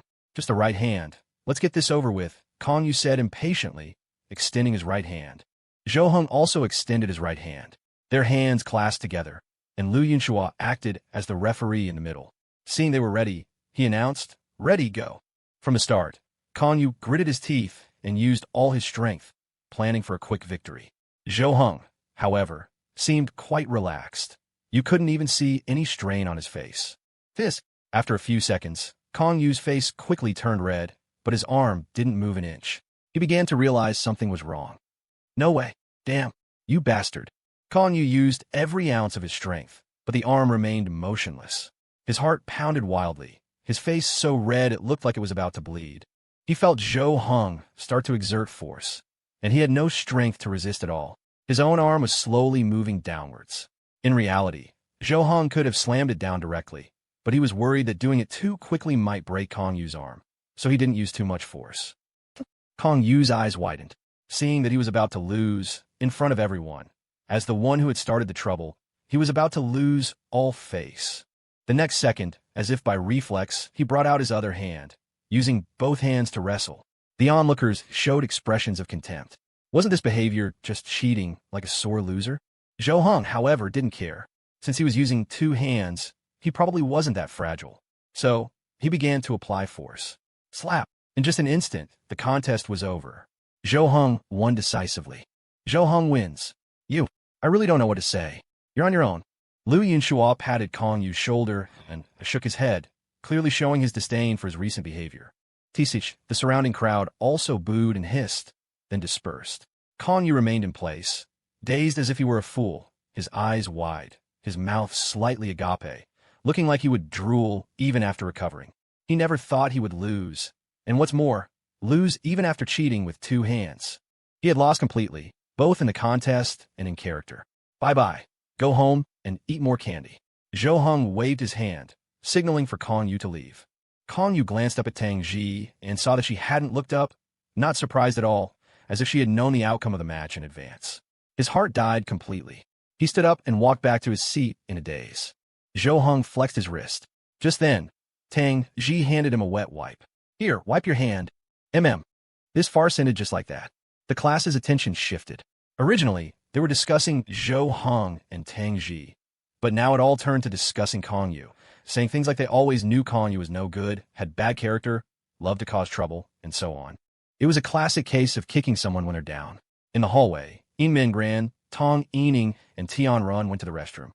Tian Run spoke with some surprise. "I never knew Zhou Heng was so strong. I never see him exercise." He's dumb. So he has some brute strength, Tong Yining said dismissively, though her mind was still on the morning's events. Yesterday, she had suspected Zhou Heng and Tang Xi were together, and today she was even more suspicious, even feeling that her suspicions were correct. At this moment, she desperately wanted to know what was going on. Why hadn't Zhou Heng confessed to her yesterday as usual, and was he really with Tang Xi or not? But she couldn't ask, as that would make it seem like she cared about him. He seems a bit dull. "Hey, Ran, what do you think of Zhou Heng? Do you think he's a good match for Tong Tong?" Tian Run asked Yin Mingran with a mischievous smile. Hearing this, Tong Yining pretended to be angry and lightly tapped Tian Run. "Hey, what nonsense are you talking? Seriously, don't you know how much he annoys me?" She thought Yin Mingran wouldn't answer, but she nodded seriously and replied, I think he's indeed a bit dull, but he's a very good person. Probably. As for whether he's a good match for Tong Tong." Yin Mingran suddenly thought of the chat log she saw last night, shook her head, and said, "I don't think they're a good match." Tong Yining spread her hands and said to Tian Run, "See, I told you we're not a good match." Yin Mingran added silently in her heart, Sorry, Tong Tong, I don't think you're worthy of the feelings he's invested." Tian Run nodded helplessly and said, Yes, not a good match. You need to be with a handsome guy like Lu Yunshua, right? Lu Yunshua? Stop joking. Who doesn't know he likes Ran? He's definitely Ranran's, right? Tong Yining smirked meaningfully, nudging Min Gran with her arm, just like Tian Run had done moments before. Hearing this, Min Gran slowly shook her head. No, I don't like him. Both Tong Yining and Tian Run were a bit surprised and asked in astonishment. Huh? Why? He's tall and handsome. His grades are good. What's wrong with him? There's nothing wrong with him. It's just, he's not my type. Then what's your type? Min Gran paused, thought for a moment, and her thin lips parted as she said softly, just, straightforward, has his own opinions, caring, self-disciplined, and a bit manly. Huh? Who? Is there a guy like that in our class? Tian Run and Tong Yining looked at each other, searching their minds for the characteristics of the boys in their class to see if any matched. But from the surface, it seemed there was no one like that. I'm just saying I like that type. I didn't say who. A flash of panic crossed Ran's eyes, and she quickly explained. Come on, can't you have some ambition? What kind of type is that? You, with your great qualities, you can totally have higher standards. Hearing their words, Ran's eyes drooped, a hint of sadness flashing in them. Qualities? Right now, mine are probably terrible, she muttered to herself, a sense of sorrow rising in her heart. All she could do now was study hard and try to improve her situation. But there was one aspect of her situation that could never be fixed. Who would be willing to marry her in the future? A girl with no family, no one to dote on her? Even if she got married, without family to back her up, she would surely be bullied. She had already prepared herself to be alone for the rest of her life. The morning passed quickly, and it was soon lunchtime. Min Gran had been looking forward to lunch since the morning. After all, it was handmade by Zhou Hong. She took the lunchbox out of her desk, placed it on the table, and opened it. A full spread of delicious food was presented before her. Her eyes lit up. Just looking at it was enough to whet her appetite. Hey, Ran, why did you bring a packed lunch today? Tong Yining asked with some surprise upon seeing the lunchbox on Ran's desk. I just suddenly felt like it. Let me have a bite. Did your mom make it? Tong Yining asked with a smile, looking at Ran's food. No, I made it myself. Really? Let me try. Tong Yining picked up her chopsticks, took a small bite, and slowly chewed. After a moment, her chewing slowed, and her fine brows furrowed slightly. You made this yourself? Yes, what's wrong? Nothing. The flavor just seems a bit familiar. But it's very delicious. You're amazing. It's all right. Min Gran felt a little flustered inside. She hadn't expected Tong Yining to find the flavor familiar. Could she have eaten Zhou Heng's cooking before? They used to have a good relationship, so she probably had. It was a good thing she didn't figure out that this was made by Zhou Hong. Tong Yining returned to her seat and slowly swallowed the food in her mouth. Her throat moved, and then she turned her head to glance at Zhou Hong, seeing that he was also eating. She couldn't help but frown, seemingly pondering something. Strange. Min Gran ate every last bite, went to wash her lunchbox, and came back to finish the fruit and drink the yogurt. Finally, she lay on the desk with a satisfied heart. A faint smile played on her lips. For some reason, she felt as if she had returned to her childhood. When she was in elementary school, she also brought her own lunch. Back then, it was her mother who prepared her lunch every morning. Tears welled up in Ran's eyes, then slid down her face, dripping onto the desk. She quickly sat up and wiped away the tears to prevent others from seeing. The summer afternoons were rather stuffy, and the students in the classroom were all drowsy, on the verge of falling asleep. In the afternoon, they had a gym class. Gym classes were very rare now, with only one per week. Most other classes had already stopped having them. But Zhou Heng's class was number one in the grade, with many students ranking at the top. So, their homeroom teacher didn't cancel this gym class, allowing them to go down for free activity to stretch their legs, which made students from other classes very envious. Everyone went downstairs to the playground and started to play wildly. The boys took a basketball and went to the basketball court. For them, this was probably the happiest time of the day. Zhou Hong, however, sat in a shady spot, reading a book. He also wanted to get some fresh air outside, but he also wanted to squeeze in time to study. After all, his grades were too poor, and he had to work harder than others to catch up.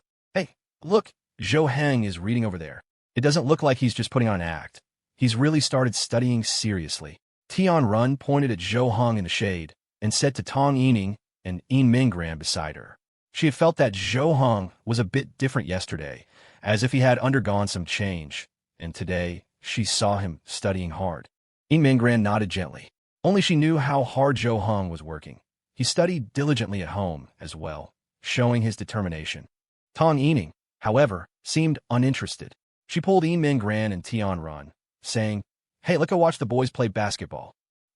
Min-Gran was reluctantly dragged away by Tong Yining. Compared to watching those boys play basketball, she actually wanted to go read with Zhou. But that would be a bit too deliberate and would surely lead to gossip. She didn't mind for herself, but she was mainly afraid of affecting Zhou. The three of them went to the basketball court and watched the boys play. Although Min-Gran didn't really want to watch. With girls watching, the person most affected was Lu Yunchun. The moment his eyes caught Min-Gran by the court, his body seemed to be pumped with adrenaline. He became particularly active, constantly yelling for others to pass him a ball, and even tried to show off with a dunk, which unfortunately failed. But he didn't seem to see this failure as his own fault and started complaining that others didn't pass well. The basketball court was buzzing with enthusiasm, while Zhou Heng's side was peaceful and quiet. Just as he was turning to the next page of his book, a basketball was suddenly thrown into his lap, almost hitting him in the nose. Zhou Heng's brows furrowed slightly as he looked up. The person before him was Tang Xi. She was wearing a loose t-shirt, a pair of sports shorts, revealing a pair of long, fair, and beautiful legs. She wore sports shoes, with a pair of white high-top socks showing, making her ankles look particularly slender. Zhou threw the basketball back to her and asked, "What's up? Let's play for a bit, see if your skills have gotten rusty." Tang Xi bounced the ball a couple of times, the corners of her eyes curving slightly, as if smiling. Zhou pointed with his hand and said, "Go play with those boys. They're no fun. Challenging you is more interesting. Are you scared?" Slap. Zhou abruptly closed his book, set it aside, and stood up. "Don't be like when we were kids, cry your way home after losing. You'll have to beat me first before you can say that." Zhou took off his school uniform jacket, wearing a short-sleeved shirt underneath, which made his firm chest muscles and thick arms unusually prominent. He and Tang Xi went to another basketball court together. The boys who were playing basketball over there suddenly glanced over, their eyes wide. One patted the person next to him and whispered, Hey, look, who's that over there, with such white legs?" Legs? Where? The boys on the court went crazy, searching everywhere. When they saw Tang Xi in the distance, their eyes widened just as much. "Wow, is that Tang Xi? Holy crap. Damn, I like long hair, but now that I see this. Short hair is fine too. No, short hair is better. Tang Xi is so stacked. Bro, I'm enlightened." The ball Lu Yunchua shot was no longer being contested by anyone and rolled to the side, leaving him stunned. He followed the others' gazes, and his eyeballs almost fell out. The three watching girls were a bit confused as to why all the boys had stopped to look in the same direction. But when their gazes followed, their level of astonishment was no less than the boys.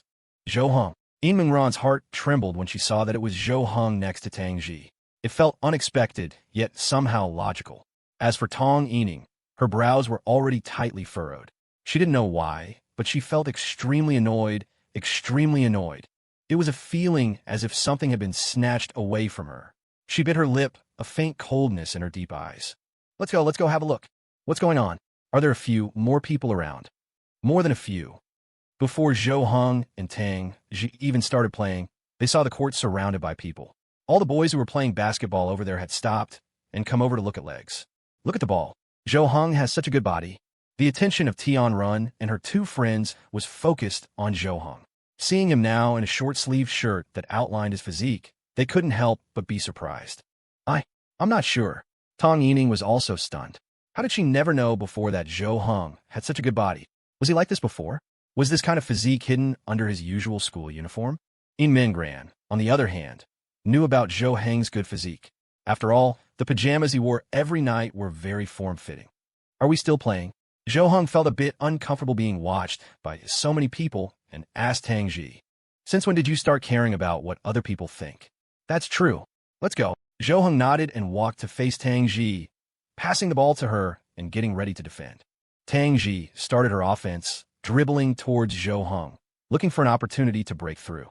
She was very agile, and her movements were swift.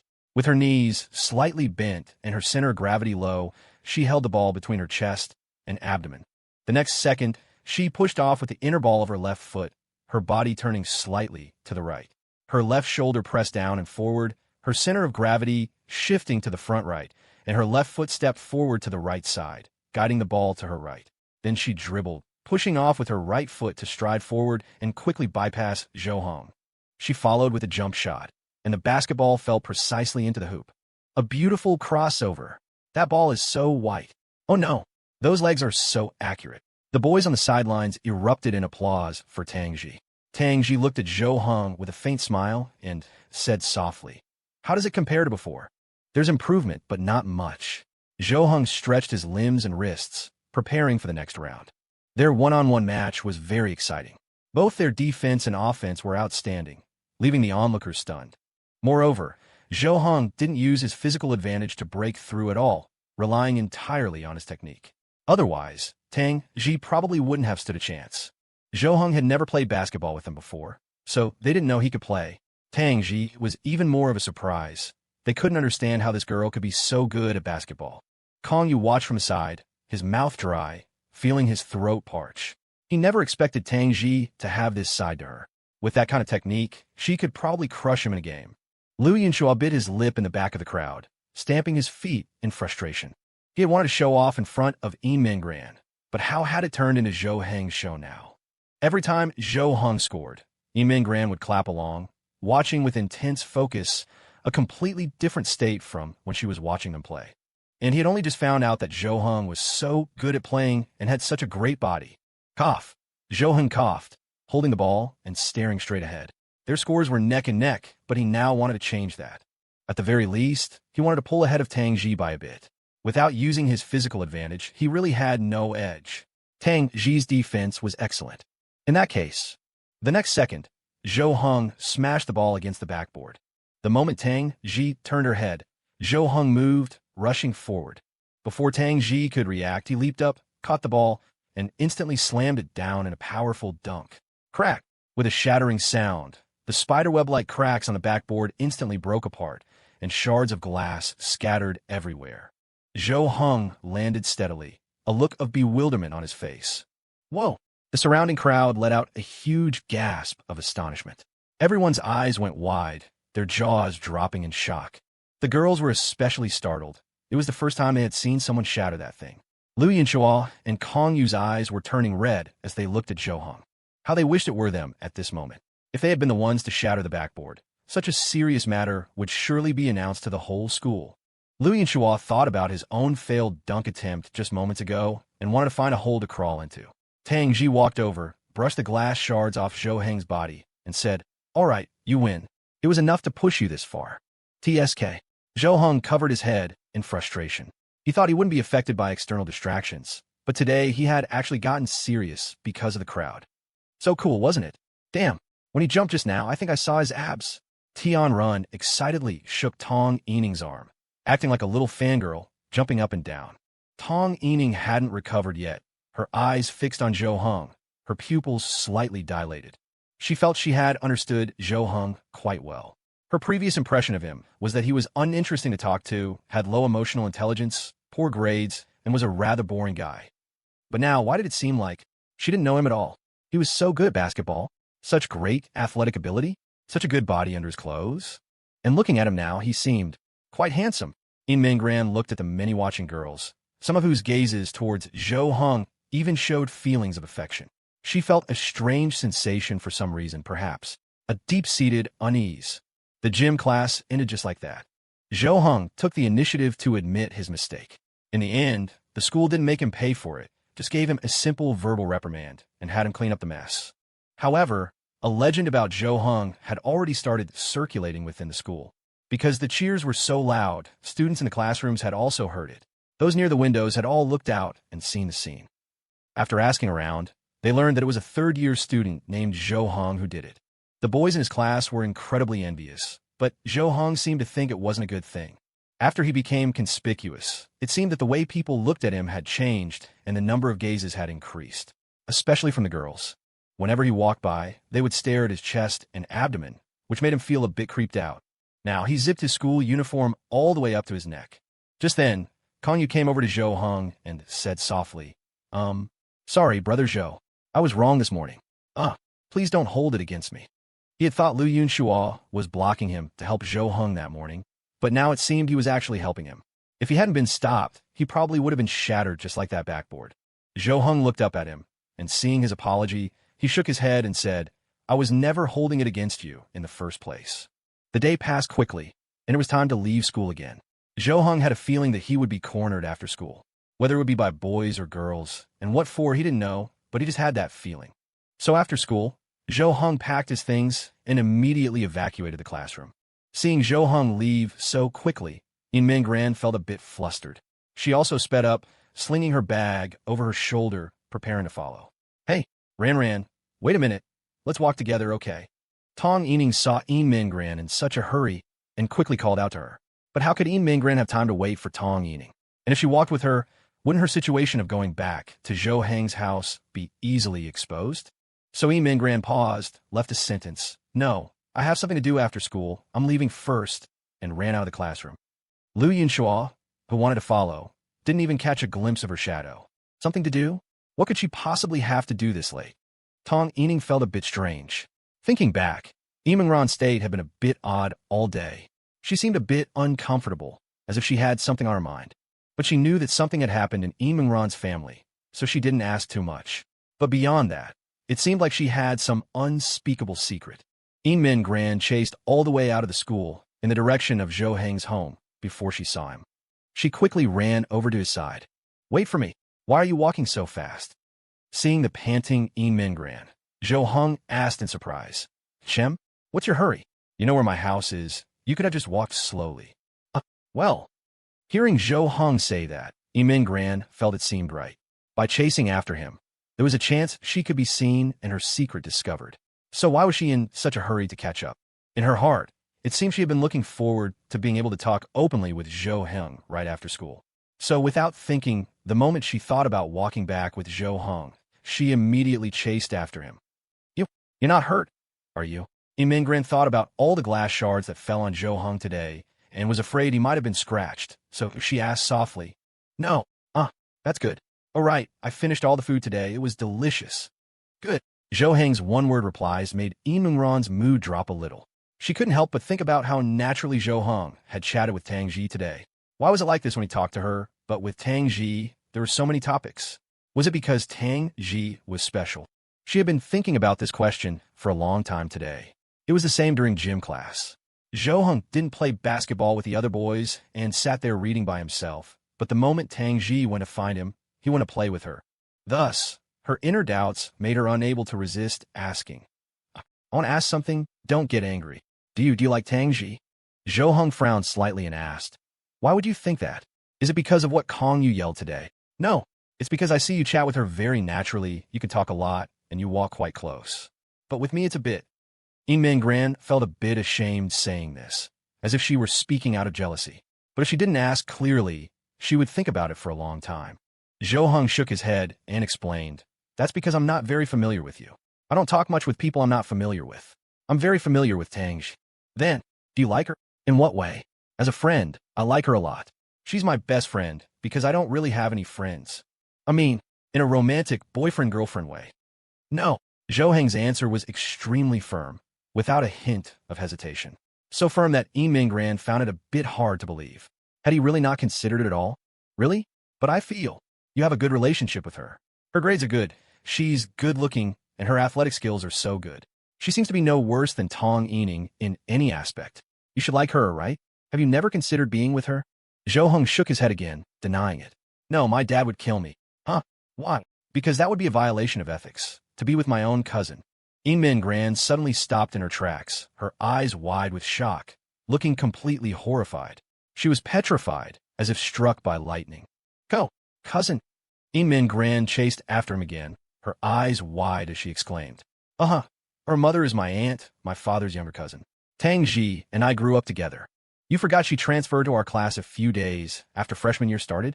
We weren't in the same class back then. She was specifically moved to our class later. Her mom was afraid she wouldn't make any friends with her personality, that she'd have no one to talk to, so she asked the teacher to arrange for us to be desk mates. Otherwise, why do you think we've been desk mates this whole time without changing seats? Zhou Heng's words made Yinmin Gran have a sudden realization, as if waking from a dream. No wonder Zhou Heng and Tang Xi seemed so close, so good. They grew up together. How could their relationship not be good? She even felt they were being a bit restrained, perhaps due to their personalities. Thinking about it, it made sense. Their relationship was so good, and their individual qualities were both excellent. yet they weren't together. Besides the possibility that they genuinely disliked something about each other, it was probably because of their family relationship. No wonder. Her athletic ability is just like yours, so good. So it's family genes. Min Gran seemed to let out a sigh of relief, and the tone of their conversation became more relaxed. So, you understand what happened today, right? Someone shouting in public that you like your cousin. It's a good thing I didn't get angry. That wasn't angry? I thought you were already furious. It was quite scary. No, not even close. It's not worth getting angry over someone like that. If I were angry, I would have just slapped him in the face. Min Gran pursed her lips and let out a soft laugh. Zhou Heng turned to look at her and asked, "What are you laughing at?" "I'm telling the truth." "Nothing, it just feels. Like I've gotten to know you a little better, we're talking more." Zhou Heng and Min Gran went home together. Stepping through the door, Min Gran surprisingly felt a sense of intimacy and belonging. She had only lived here for 2 days, yet it felt like she had been here for a long time, like she was treating this place as her own home. Perhaps it was the way Zhou Heng treated her that reminded her of how it felt to be at home before. Zhou Heng first went to make dinner. Normally, the school also served dinner, but neither of them ate it. Zhou Heng always cooked for himself after coming home in the evening. Min Gran felt she was truly blessed with good food because she really loved Zhou Heng's cooking. It perfectly suited her taste. While Zhou Heng was cooking, Min Gran helped with the housework. Even though the house was already tidy, she would still find things to do. They ate together. At the dinner table, it was a bit silent. Min Gran tried to find topics to chat with Zhou Heng, but he seemed to have a don't talk while eating, don't speak in bed policy. He ate quickly and quietly, so she didn't disturb him any further. She also quickened her pace and finished dinner with him. After eating, she proactively cleared the table and washed the dishes. Zhou Heng took off his jacket and walked to the bathroom door. Suddenly remembering something, he asked Min Gran in the kitchen, "Do you want to take a shower?" A shower?" Min Gran poked her head out, a faint blush on her cheeks. She saw Zhou Heng standing at the bathroom door in his short-sleeved shirt. I don't need to, I'll wash outside." She couldn't bring herself to calmly shower in Zhou Heng's home, so she had washed outside yesterday. She didn't dare even when Zhou Heng wasn't home, let alone when he was. "All right, you can use the bathroom, it's fine. It has a lock," Zhou Heng reminded her before walking into the bathroom. Okay." Min Gran's reply was very soft, and her delicate earlobes turned red. After she finished cleaning up, she came out and sat at the desk, taking out her study materials to begin studying. Soon, she heard the sound of rushing water from the bathroom. The thought of Zhou Heng showering at this moment involuntarily brought his physique to her mind. That inverted triangle, double-door physique, what would it look like when he was showering? No. Min Gran shook her head, immediately pushing the thought away, scolding herself for thinking about such things. Although she forced herself to concentrate, when she came to her senses, the sound of water had just stopped. She immediately pretended to have been studying diligently, staring at her book, holding a pen, looking very serious. Soon, Zhou Heng came out of the bathroom, wearing pajamas, his hair dripping wet, a towel over it. Because his body wasn't completely dry, the pajamas clung to his abdomen, making his well-defined abs particularly conspicuous. Although Min Gran tried hard to focus, her gaze would unconsciously drift towards Zhou Heng. Gulp! Min Gran's eyes widened abruptly. She couldn't believe it. What was she doing? Did she just swallow her saliva? For real? No way. Was she this kind of person?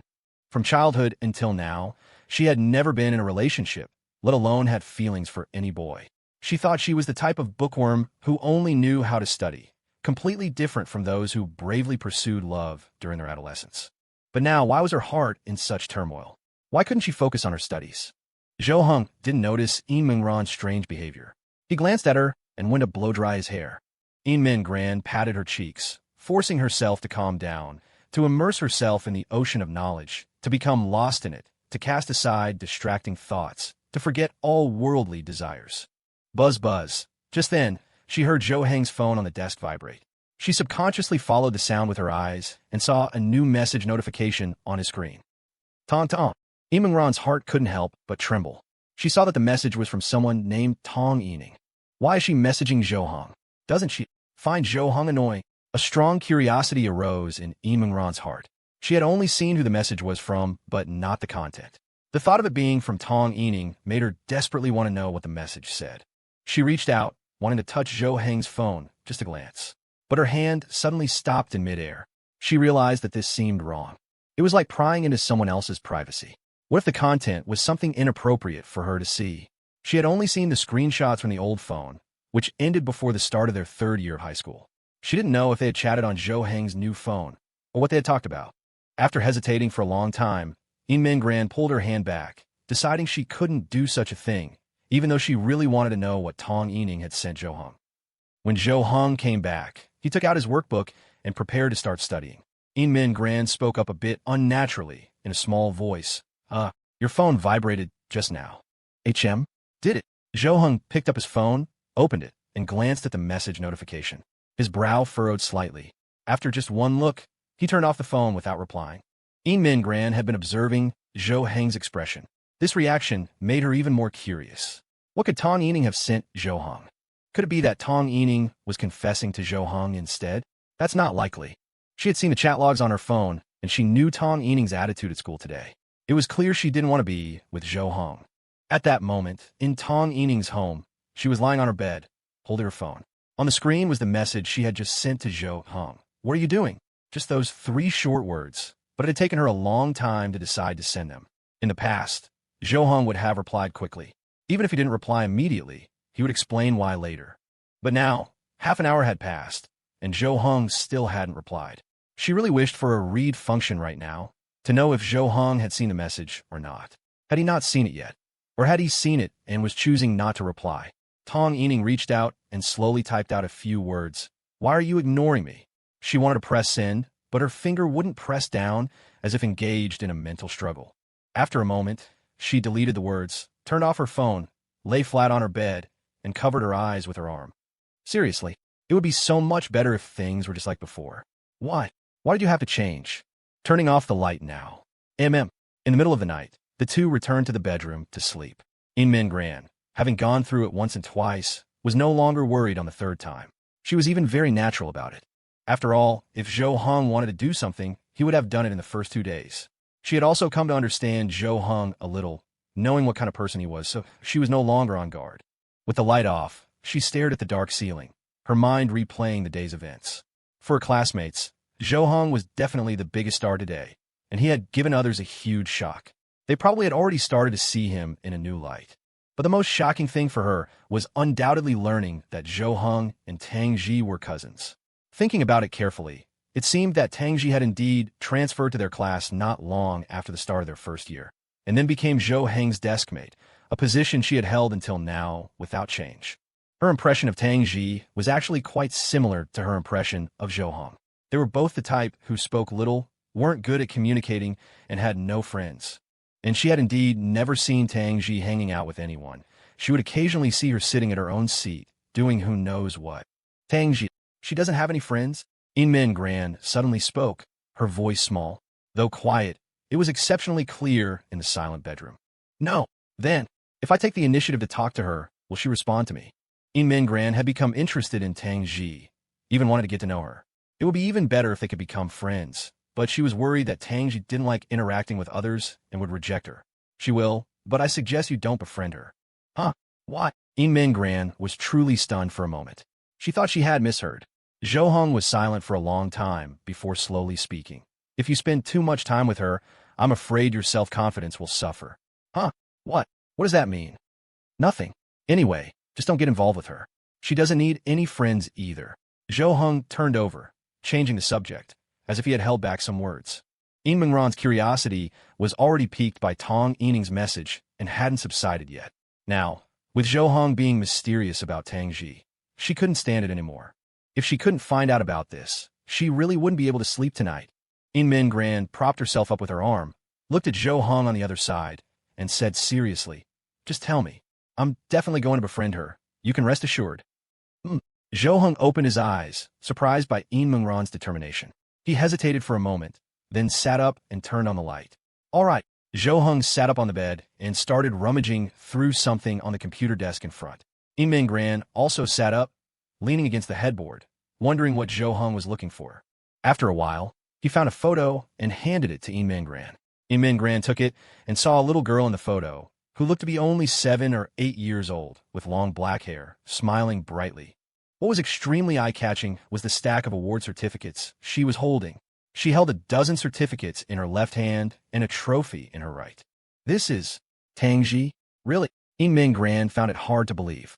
The little girl in front of her was so different from Tang Xi. Putting aside the difference between long and short hair, just looking at her expression, she seemed like she was when she was a child, lively, cheerful, and loved to laugh. How did she become so cold now? What happened in between? Yes, really. Zhou Heng nodded and continued. She's the classic other people's child. She's the smartest kid I've ever met. She showed extremely high talent from a young age, mastering everything from music and chess to calligraphy and painting.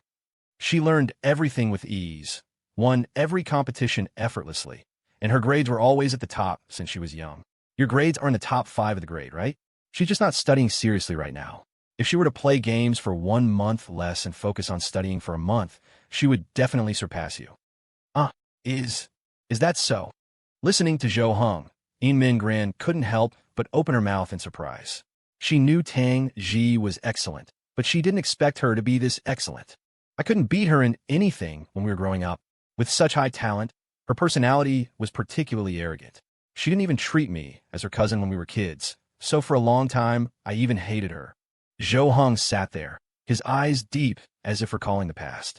In the end, I could only rely on the natural physical differences between boys and girls to teach her a lesson. Once, when we were kids, we played basketball and I won. That was the first time I had ever beaten her at something. She cried, but in contrast, I laughed, the happiest I had ever laughed. She was hit hard. She went back and immediately cut her hair short, just to surpass me in sports. Short hair would be more convenient. I understood that to defeat her, I had to use my own strengths against her. I started to introduce her to video games. Although she still had high talent and could quickly master any game, there was still a gap between us. She played hard, trying to catch up with me. I finally regained some self-confidence, and she finally started to see me as a rival. Her personality was no longer arrogant, and she slowly settled down. Zhou Heng threw her another photo. Yinming Gran saw that the photo was of Zhou Heng and Tang Xi, probably when they were in middle school, just a few years ago. It was Zhou Heng's birthday. Zhou Heng was making a wish with his eyes closed in front of cake, while Tang Xi was wearing Zhou Heng's birthday hat, sneakily eating the cake, caught on camera. I think your relationship is probably more solid than that of ordinary siblings. Yinming Gran returned the photo to Zhou Heng, a hint of envy in her eyes. She felt that Zhou Heng and Tang Xi's relationship was very good, which made her a bit envious, because she had never had such a friend or relative growing up. She also understood why neither of them had many friends. Perhaps for them, having each other was enough. Probably.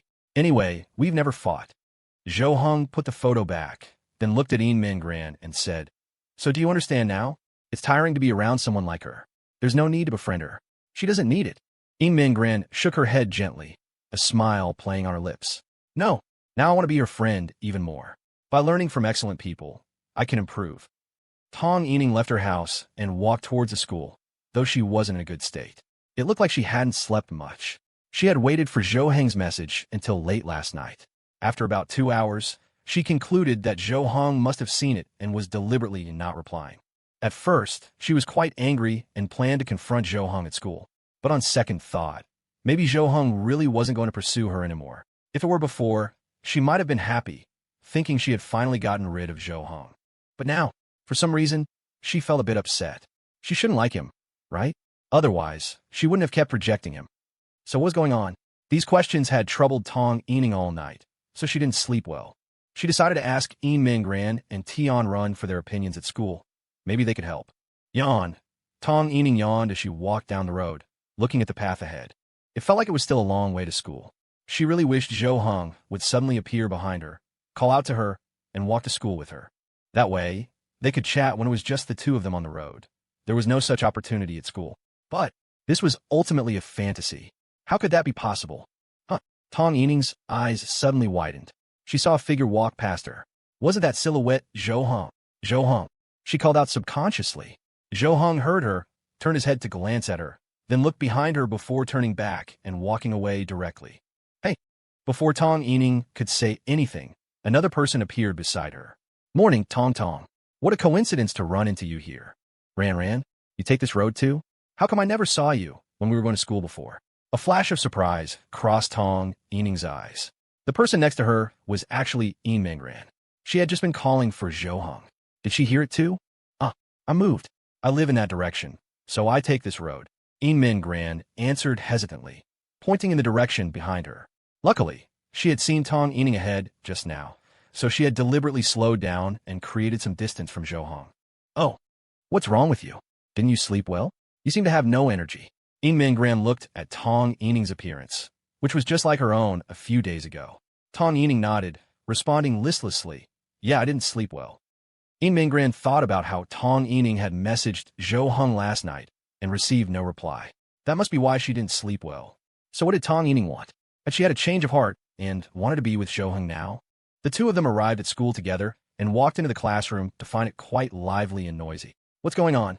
Min Gran asked Tian Run, who was sitting in her seat. Tian Run pointed towards Zhou Hong and his deskmate and said, Zhou Hong and Tang Xi are quite popular now. Min Gran and Tong Yining looked towards Zhou Hong and Tang Xi's direction and saw that people were constantly approaching the pair of deskmates, some to chat, others to give them things. Tang Xi, this is a snack I bought for you this morning here. Tang Xi, want to go play ball together this weekend? We're short one person. Why don't you come? Zhou Hong, we're going to sing karaoke this weekend. Are you coming? Zhou Hong, can you teach me how to play ball? The stream of boys and girls around the two never ceased, just like it had been around Min Gran yesterday. This level of popularity was like a disaster for these two. Since entering the classroom, their faces had been sullen, their brows furrowed, showing extreme impatience. Bang! Suddenly, Zhou Hong slammed his hand on the desk. Although it wasn't very heavy, the sound startled the others. The loud noise instantly silenced the classroom. Everyone felt a chill run down their spine. Zhou Hong and Tang Xi said nothing, but their faces were not pleasant to look at. Tang Xi, in particular, was already showing an expression of annoyance. Let's go, let's go. The people nearby quickly moved away from them and returned to their seats. These two were really not to be trifled with, and they didn't dare say anything. When there was no one around them anymore, their brows finally relaxed. Seeing this, Tian Run couldn't help but exclaim, they're really hard to get along with. No wonder they don't have any friends. I think they just don't want to make friends. They're probably not hard to get along with, just they don't like noise, and they're not very familiar with the other students. Min Gran subconsciously spoke up to defend them. She now knew the situation with Zhou Hong and Tang Xi. They didn't have any ill intentions, they just didn't like making friends with others, and their tempers were a bit peculiar. At least Zhou Hong was like that, and, as his relative, Tang Xi was probably the same. Tong Yining stared at Zhou Hong, with many things she wanted to say to him, but no opportunity to do so. She was, after all, the person he used to like. Couldn't she be the special one? She never expected that in just 3 days, Zhou Hong would go from revolving around her every day to having so many people revolving around him, while he was no longer by her side. She had originally planned to come to school to ask for Min Gran and Tian Run's opinions on how she should face Zhou Hong, but now it seemed that whether she asked or not was no longer important. If she wanted to ask, she had to ask Zhou Hong himself for it to be useful. But Zhou Hong was really cool yesterday. What do you guys think if I confess to him? Would he say yes? Tian Run looked at the two expectantly, trying to get the answer she wanted. Unfortunately, both of them shook their heads almost simultaneously, without any hesitation, causing Tian Run's face to fall. So rude. At this moment, Zhou Hong and Tang Xi were in a terrible mood. Yesterday, their area was a peaceful sanctuary, but how did it turn into a chaotic mess today? So annoying. Tang Xi couldn't help but mutter, then spat out the gum in her mouth. Zhou Hong looked at her and asked, what's going on? Did we do something? We just played a game of basketball yesterday, right? Is it that big of a deal? I don't know. They probably just like new things. They're not that familiar with us, so they want to try and get to know us. Then they should just look for you, right? Why are they looking for me? Aren't they familiar with me? They've been laughing at me for 2 years. After Zhou Hong finished speaking, he glanced at the source of his 2 years of ridicule, which was Tong Yining. He found that she was also staring at him. Their eyes met. The moment Tong Yining saw Zhou Hong's gaze meet hers, she felt her heart race, a bit nervous. She quickly turned her head away, a cherry-like blush spreading across her face. She placed her right hand gently on her chest and muttered, what's going on? After class, Tong Yining left her seat and immediately went to Min Gran's side. Ran, come with me, to the restroom. Oh, Min Gran was stunned for a moment, then stood up and left the classroom with Tong Yining. The two walked down the corridor towards the restroom, but Min Gran could tell from Tong Yining's expression that she seemed to have something to say. Otherwise, why would she call her out alone? In the past, it was always the three of them, with Tian Run acting together. What's wrong? Just say what you want to say. Min Gran saw right through Tong Yining's thoughts. Tong Yining glanced left and right. Seeing no one familiar around, she whispered into Min Ran's ear that, I'm telling you, but don't tell anyone else. You know, I said before that I don't like Zhou Heng, but I don't know why. The more I look at him now, the more I like him. What's going on? Huh? Shoo. Keep your voice down. Don't you dare tell Tian Run. She'll definitely make fun of me. Tong Yining's face flushed crimson. Her large eyes suddenly filled with alarm. Min Ran's expression was a little dazed, almost in disbelief. She thought about how Tong Yining had messaged Zhou Heng last night and how she hadn't seemed well this morning. It was really because her feelings for Zhou Heng had changed. Could it be? You've fallen for him? I don't know. If I say it's possible, will you laugh at me? Tong Yining looked at Min Gran, a trace of unease in her eyes. Liking someone wasn't a big deal and wouldn't invite ridicule, but if she fell for someone she had rejected for 2 years, that was truly laughable. She herself found it a bit ridiculous.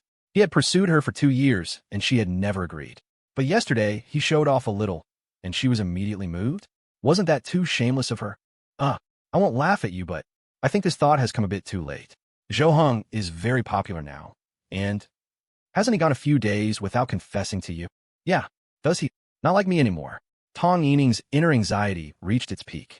The first day, Zhou Heng didn't bother her. She was very happy. The second day, she felt something was off.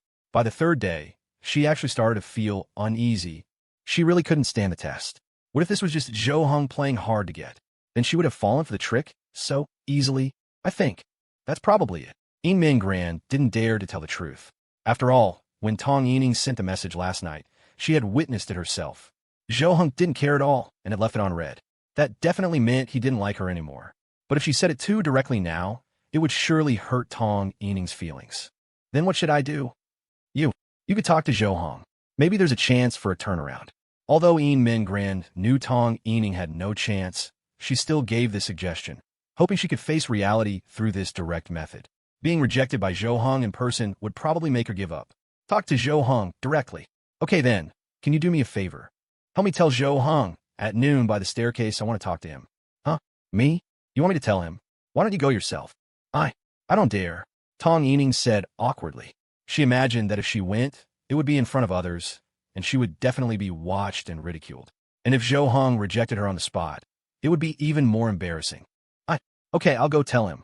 But I can't guarantee he'll agree. Min Gran hesitated for a moment, then agreed. After all, Tong Yining was her good friend, and she could help with this small favor. Great. Thank you. Tong Yining happily hugged Min Gran, then turned and went back to the classroom. Hey, before Min Gran could say anything else, she saw Tong Yining leave. She sighed helplessly, her mood complicated. As Tong Yining's friend, she should be hoping for her success.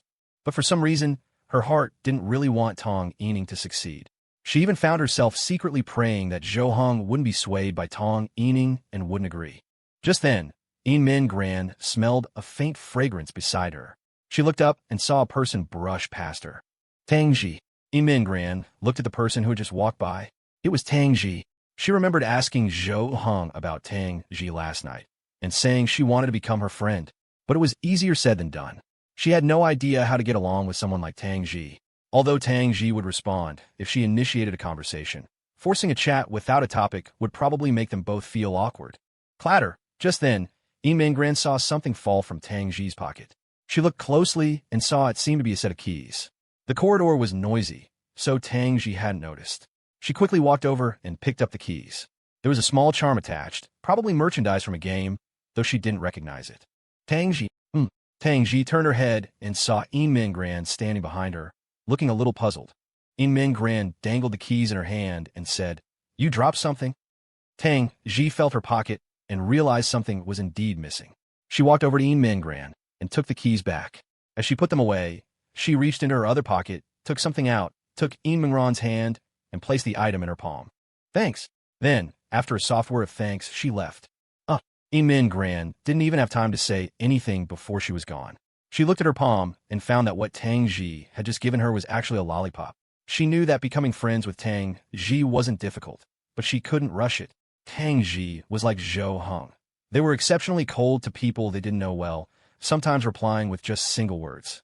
But once he got familiar with them, you would find that they were very good people. The corners of Yin Mingran's eyes lifted slightly in a gentle smile. She put the lollipop in her pocket and turned to go back to the classroom. There was still some time before class. Tong Yining shot Yin Mingran a look, signaling her to go and talk to Zhou Hong. Yin Mingran saw that there was no one around Zhou Hong, so she stood up and walked towards him. As the class president with a good reputation, no one would gossip about her talking to anyone in the class, except for one person. Lu Yinchuo was sitting in a seat. When he saw Yin Mingran walking towards Zhou Hong, his heart tightened. Seeing how popular Zhou Hong was this morning had already made him tremble with fear. He was afraid to see Yin Mingran by Zhou Heng's side. Thankfully, it seemed Yin Mingran wasn't getting too close to him. If he saw Yin Mingran and Zhou Hong walking closely, even side by side, he would be heartbroken. He had just been feeling relieved, but now he was actually seeing Yin Mingran walk towards Zhou Hong. If he just sat here and did nothing, wouldn't he lose his chance? Yin Mingran reached Zhou Heng's side and said softly, Zhou Hong, I have something to tell you. Zhou Hong looked up at Yin Mingran, then replied faintly, go on. He had already been pestered to death this morning. It wasn't that he was intentionally being cold, but who asked these people to be the ones who had laughed at him for 2 years? When he had wanted to get along with them before, they treated him like a joke. Now that he wanted some peace and quiet to study and catch up, this group of people was suddenly flocking to him. He was still feeling irritable. It was only because he looked up and saw it was Yin Mingran that he responded. If it had been anyone else, he really wouldn't have bothered. Ahem. Yin Mingran, there's a problem I don't understand. Can you teach me? At that moment, Lu Yunxua suddenly ran over with a workbook, stopping her from speaking. Yin Mingran was abruptly stunned. Her train of thought completely derailed. She looked at Lu Yunxua with a blank expression. Although many people came to her for help because she was easygoing and had good grades, they should at least consider the timing, right? She was talking to someone right now, and what she was about to say was a particularly sensitive topic. For Tong Yining's sake, no one else could know. How could she possibly say it now? Oh, you're talking to Zhou Hong. It's okay, you go first, I'm not in a hurry. Lu Yunxua added, pretending not to disturb their conversation, but he didn't step back. He just stood there to the side. He was going to listen right here, to see what Yin Mingran was going to say. Only then would he know where he stood. Could you? TSK. Yin Mingran looked troubled, unable to get the words out. If she said it and Lu Yunxua overheard, it would definitely be spread around. Then Tong Yining would be embarrassed, and Zhou Hong would be in a difficult position. She knew very well that Zhou Hong didn't want to be a laughingstock anymore, didn't want to be the subject of others' discussions. So this matter definitely couldn't be heard by Lu Yunxua, but she was too embarrassed to ask Lu Yunxua to step away, as that would make it seem like she was about to say something scandalous, and it would be twisted into something strange. Zhou Hong looked up, glanced at the troubled Yin Mingran, then at the unyielding Lu Yunxua. The next second, he suddenly stood up, grabbed Yin Mingran's wrist with one hand, and under Lu Yunxua's wide-eyed stare, Zhou Hong led Yin Mingran out of the classroom. Yin Mingran was completely dumbfounded. The feeling of being grabbed by Zhou Hong was just like the feeling of being dragged home by him in the heavy rain. Tong Yining had been secretly observing the situation. After seeing this scene, her mouth fell wide open, her eyes filled with disbelief. Lu Yunxua was even more stunned, his mouth twitching, his eyebrows jumping wildly. He had let Zhou Hong drag Yin Mingran away, right in front of him. At this time, Zhou Hong had brought Yin Mingran to the stairwell, where no one was passing by. Zhou Hong let go of her hand, looked at Yin Mingran, and said, all right, say it. You. What's wrong? Aren't you afraid people will spread rumors? They'll misunderstand you. Yin Mingran lowered her head and said softly. The thought of Zhou Hong pulling her out of the classroom just now made her heart race. Zhou Hong closed his eyes and spoke slowly. Are you asking someone who's been laughed at for 2 years if he's afraid of rumors? Should I be afraid? No. As for you, if you're afraid of being misunderstood, I'll go back and explain to them later. Yin Mingran waved her hands repeatedly and explained. Oh no, I'm even less afraid. She knew her current situation. She was already all alone. She wasn't afraid of having her reputation ruined. So how could she be afraid of rumors? Then that's settled. All right, what did you want to say? Say it quickly. Class is about to start. Okay, I'm just a messenger. It's Tong Tong. She wants to talk to you alone. She wants to meet you at noon. Right here. I refuse. Tell her there's nothing to talk about. Zhou Hong shook his head and refused directly, without even a moment's consideration. Yin Mingran had already anticipated this result. In fact, based on her understanding of Zhou Hong, this was the most likely outcome. You're really not going to talk to her? Maybe. After you talk, she'll get together with you. Then I have even less reason to talk to her. Think about it. I chased her for 2 years, and she didn't agree. Now that I've stopped chasing her for just 3 days, she wants to talk, and I'm supposed to turn back? That would make me seem pretty cheap. That's true. All right then. I'll let her know. MHM. After they finished talking, they left and returned to the classroom. As soon as he went back, Zhou Heng felt eyes on him, but he didn't care at all and returned to his seat. Tang Xi tapped her desk with a pen. When Zhou Heng sat down, she asked, "When did you get so close with the class president? How can you tell we're close? If you weren't close, you'd grab her wrist and run out? Aren't you afraid she'd slap you and call you a hooligan?" Zhou Heng glanced at her and said, "You're overthinking it. I know she's a good person and wouldn't do that, so I dared to do it. If it were someone else, I wouldn't have dared." Fine. Tang Xi believed Zhou Heng's words. As for what he and Yinmin Gran had talked about outside, she didn't ask, nor did she want to, although she knew that if she asked, Zhou Heng would definitely tell her. Some people didn't want to know, but others were dying to know.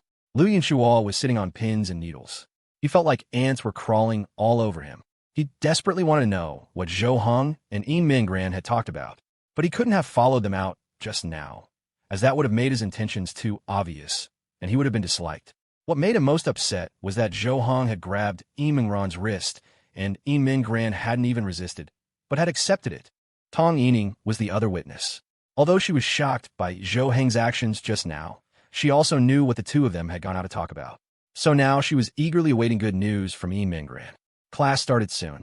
When the next break came, Tong Yining eagerly went to Yimingran's side. Ran, how was it?" she asked in a low voice, her tone and eyes filled with anticipation. But seeing that Yimingran's expression was not right, her heart sank. Tong, you should just give up on Zhou Heng. Didn't you say it yourself, that you two aren't suitable?" He refused, didn't he? Tong Yining's eyes fell, and she felt a tightness in them, an urge to cry. She didn't feel wronged, just that she had brought this upon herself. After all, it wasn't a missed opportunity. It was right in front of her, and she had ignored it for 2 years. Fate seemed to be playing a joke on her. She hadn't liked him for 2 years, but just a few days after he stopped liking her, she started to become interested in him. Yinmin Gran didn't know how to comfort her. She gently shook her head and said, "It's okay. You're so pretty. When you get to university, many people will like you. It's already the 3rd year of high school. Even if you did get together with Zhou Heng, with your grades, you might not get into the same university. A long-distance relationship would be even more painful then." MHM. Tong Yining didn't know what to do either, so she could only listen to Yimingran's comfort. What else could she do? Shamelessly beg Zhou Heng to come back? Just a moment ago, she was still thinking about what to say to Zhou Heng at noon, but now, all those thoughts were useless. He wasn't even willing to talk to her. "What's wrong?" Tian Run came over to them, looking puzzled at Tong Yining's pale face. But Yinmin Gran gently tugged on Tian Run's hand, signaling her not to ask. Tian Run obediently kept her mouth shut. But since it was about Tong Yining, she had a rough idea that it was probably related to Zhou Heng. At noon, it was time for lunch. Yinmin Gran happily took out the bento box Zhou Heng had prepared. She never used to look forward to lunch because she ate very little and even felt that eating was a waste of time. But now, she felt that lunchtime was what she looked forward to the most. When the lunch break was almost over, most of the students had returned to the classroom. Just then, the head teacher walked in and stood at the podium. "All right, I have 2 things to announce. First, we're having our monthly exam next Tuesday. Everyone, study hard and strive for a good score. Second, at the end of the month, we'll have our school's sports meet. This will be your last sports meet in high school." Whoa. Upon hearing about the sports meet, the students let out excited noises. For them, the pressure of school life was too great. The 2-day sports meet was undoubtedly the best opportunity for them to relax and have fun. The events for the sports meet are all here. Sign up voluntarily. There's also the opening ceremony performance. This time, it's entirely up to you to discuss and decide. Class president, sports committee member, I'm leaving these 2 matters to you. The head teacher handed the forms to Yinmin Gran, who was sitting in the front, and then left the classroom. The next second, a crowd swarmed over, ready to join in the excitement. Of course, Lu Yinshuo was among them. After all, he was the sports committee member. The moment he heard he could be in charge of this with Yinmin Gran, his spirits immediately lifted. The people around were chattering about something, making Yimingran's ears buzz. The classroom was in chaos. All right. Yinmin Gran quickly stopped the people around her. Looking at them, she said, "The sports meet is at the end of the month. There's plenty of time. What's more important right now is next Tuesday's monthly exam. Those who want to sign up for events can do so. The rest of you, focus on studying. As for the opening ceremony performance, we'll talk about it after the monthly exam. Hearing Yin Min Gran say this, Liu Yinchuo quickly backed her up, echoing, right, listen to the class president. All of you go back. If you want to sign up for an event, come to me. Tang Xi was woken up by the noise. She lifted her head, her eyes drowsy, and looked at Zhou Hong beside her, asking, what's going on? Monthly exam next Tuesday, sports meet at the end of the month. Tang Xi yawned and said, oh, can we take leave for the sports meet? Let's just go to the internet cafe. Otherwise, it'll be too boring. Probably not. Compared to the sports meet, I'm more worried about what to do for the monthly exam. Zhou Hong held his head in his hands, already getting a headache. The weight of being ranked over 200th in the grade was truly heavy. He had to improve his ranking by 50 places this time, and Zhou Hong had no confidence at all. Do you need me to come over to your place this weekend to help you study? No thanks. I can't keep up with your way of thinking. Zhou Hong thought about how even with Yin Min Gran explaining problems, it took him a long time to understand. Having Tang Xi teach him, she wasn't cut out for teaching at all. She would just give him the answer and tell him to figure out the process himself. All right then. Looks like you can't play tonight either. Huh? I was thinking there's an event today. We could go to the internet cafe for a bit after school. Forget it. You can play at home. I really don't have time to play anymore. Then I'll just log into your account and do the quest for you. Fine. After school, Zhou Hong left the school to go home. Yin Min Gran didn't rush to follow him. She knew where Zhou Heng's home was anyway. She walked with Tong Yining and Tian Run for a while, said goodbye to them on the road, and returned to Zhou Heng's house alone. After knocking and entering, she found Zhou Hong was already making dinner. While they were eating together, Yin Min Gran wanted to find a topic of conversation, so she asked, the sports meet? Are you interested? You're so good at sports. Aren't you going to sign up for an event? Yin Min Gran remembered that Zhou Hong hadn't participated in the sports meet in the past 2 years. At that time, she didn't know he was good at sports. Now that she knew, she certainly didn't want to let a talent like Zhou Hong go to waste. If he competed, he could definitely win a few gold medals. Zhou Hong shook his head and said, not interested. What about Tang Xi? Do you think she'd be willing to participate?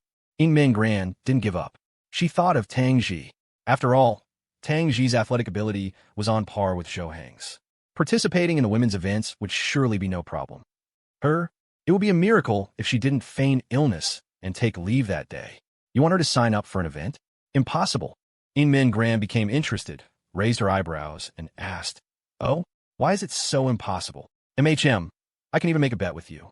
If she participates, then I'll participate. How about that? Okay, it's a deal. Yin Min Gran didn't even know if she could persuade Tang Xi. But if she could, she'd get a bonus Zhou Hong, adding 2 great champions to their team. How could they not win? So she agreed without a second thought. After dinner, Zhou Hong and Yin Min Gran were studying at the table. Zhou Hong was now racing against time. With Yin Min Gran's help, he wouldn't get stuck anywhere, and his study efficiency was high. Yin Min Gran glanced at the time, looked at Zhou Heng's side profile, and seemed to want to say something but hesitated. After a few seconds, she slowly opened her mouth and asked softly, can I go take a shower? HM? Of course, go ahead. Zhou Heng couldn't help but be a little stunned. If she wanted a shower, she should just go. Why was she asking him? MHM. Okay, I'll go then. Yin Min Gran slowly got up and went to the bathroom. It was her first time showering at Zhou Heng's house, and she was a little nervous. She had prepared her things and brought a change of clothes, just in case she forgot something and couldn't ask Zhou Heng to bring it to her. She locked the bathroom door and looked at the things Zhou Heng used for showering. Although she had bought toiletries, it was just a toothbrush, towel, and so on. She hadn't bought shampoo or body wash. Since she was going to shower, she would have to borrow Zhou Heng's things. She opened the bathroom door, poked her head out, and looked at Zhou Heng at the table, asking in a small voice, can I use your shampoo, body wash, and things like that? You can. Zhou Heng didn't look up as he replied. It was no big deal to him. After getting permission, Yin Min Gran closed the door. Soon, the sound of water came from the bathroom. Although the door was locked tight, the thought of Zhou Heng sitting right outside made Yin Min Gran's heart pound. She used Zhou Heng's body wash, the lather gliding over her skin, and the scent was the same one she smelled when lying in bed. After her shower, she dried her hair in the bathroom and walked out, finding Zhou Heng still sitting there studying, his posture unchanged. She felt that Zhou Heng was working a bit too hard. At this rate, he would probably get tired. After all, studying isn't something that can be done overnight. Balancing work and rest is important. I see you have a computer in your room. Do you not usually play on it? I do, but I have an exam coming up, so I don't have time to play. Zhou Hing thought about how he used to play on the computer as soon as he got home, playing with Tang Xi. But she never fell behind in her studies. With her smart brain, she learned everything in class with ease. She would play with him at home, and he ended up ranked over 200th, while she, playing with him all the time and even going to internet cafes, ranked in the top 20 of the grade. No matter how much he tried to drag her down with games, she could still rank so high. He was truly at a loss. He couldn't compete with her, and he couldn't even drag her down. Actually, you can play for a bit. There's no need to study all the time. You'll get tired. Why don't you take a break and play for a while? Yin Minggran knew she couldn't persuade Zhou Hong. His stubbornness was something she couldn't match. But after she said this, Zhou Hong actually hesitated and stopped writing. He looked up at Yin Minggran and asked tentatively, "Really? It's really okay? Of course. You've been studying for so long. You should play for a bit. This is to relax your mind, so you can study better. Then, I'll listen to you." Ahem, just for a little while. Zhou Hong immediately stood up and went to his room. He hadn't played any games since that day. He went to the internet cafe with Tang Xi. Hearing Tang Xi talk about the game every day had made him itch to play. Now that Yin Minggran said it was okay to play for a while, of course he would listen to her advice. The words of the top student in the class, top 5 in the grade, couldn't be wrong, right? No way. Yin Minggran was stunned. She didn't expect Zhou Hong to actually listen to her. Or was it that he really wanted to play on the computer too? She had never seen Zhou Hong use the computer, so she had assumed he didn't usually play. Yin Minggran followed him into the room and saw Zhou Hong already sitting in front of the computer, having turned it on. She sat on the bed, wanting to see what game Zhou Hong played, but the game he opened was something she couldn't understand at all. Zhou Hong seemed to open a chat window with someone, typed a few words, and then she saw him put the headset on the desk and turn the volume all the way up. "Hello, can you hear me?" Exclamation point. Yin Minggran was a little surprised. The voice coming from the headset was Tang Xi's. "Yeah, I can hear you. How come you're online today? Aren't you busy studying? Balancing work and rest? Then come help me with a quest. I've invited you to the party." Yin Minggran watched quietly from the side. Seeing Zhou Hong so engrossed in the game, she didn't dare to make a sound, afraid that Tang Xi on the other end of the headset would hear her. "Hiya, Mom. What are you doing?" Just then, Yin Minggran suddenly heard a sound from Tang Xi on the headset, and she even called out, "Mom." Then, the voice from the headset changed to a woman's voice. "Is that Xiao Hong?" When Zhou Hong heard it, his eyes widened and his eyebrows shot up. He quickly replied, "Ah, yes, Auntie, it's Xiao Hong." Zhou Hong's voice was very soft and cautious. It was the first time Yin Minggran had heard Zhou Hong speak like this, and it felt like she was getting to know another side of him, which was very interesting. "See, I thought it sounded like you. When are you coming to visit? Your uncle and I miss you. Come over, and Annie will cook for you." "Ah, Auntie, I'll go next weekend. All right, it's a deal. I'll buy groceries next weekend then. Don't you dare not show up." "Okay, I'll definitely go." Yin Minggran listened from the side, a trace of envy involuntarily showing in her eyes. This was the feeling of having relatives, someone who cares, someone who is concerned. Even living alone here, there was someone thinking of him. Unlike herself, the thought of what had happened to her recently made her heart ache with grief. Yin Minggran's head drooped, her long hair spilling over her chest, revealing a section of her slender, graceful neck. Her heart felt a sharp pain, like a knife twisting, then a wave of heat, and her eyes were instantly clouded by a misty veil. Zhou Heng's eyes flickered, and he saw Yin Minggran's state. After a moment, he said into the headset, "All right, I'm logging off. Bye-bye." Then, Zhou Hong turned off the game and the computer. Yin Minggran quickly turned her head away, not wanting Zhou Hong to see her current state. Even though she was trying to look forward, thinking about the past still made her cry. What could she do? She was just a girl who had barely reached adulthood. After turning off the computer, Zhou Hong looked at her and said softly, "I think you need to talk to me." "Talk? Talk about what?" As soon as Yin Minggran spoke, the tears she was holding back fell. Her nose stung, so her voice came out muffled. "Of course, talk about your situation. You must have a lot of things you haven't explained clearly, for example, why you have nowhere to live." Although Zhou Hong had always had these questions in his heart, he had been afraid of touching a sore spot for Yin Minggran, so he had never asked. Today, he felt that Yin Minggran should let it out. At least having someone to listen would make it a little better. Otherwise, she would always be bearing the sadness and pain alone, with no one to understand. I don't want to talk about it." Yin Minggran buried her head low, tears falling incessantly as she sobbed softly. She had already put these things behind her, determined not to bring them up again. Today was just a case of being moved by the scene. If she could forget these things forever, she would do so without hesitation. Zhou Hong seemed to have guessed that Min Gran didn't want to speak. He stood up, walked to the side of the bed, and gently placed a hand on her shoulder. Didn't you say you wanted to look forward? Then you definitely need to talk it out.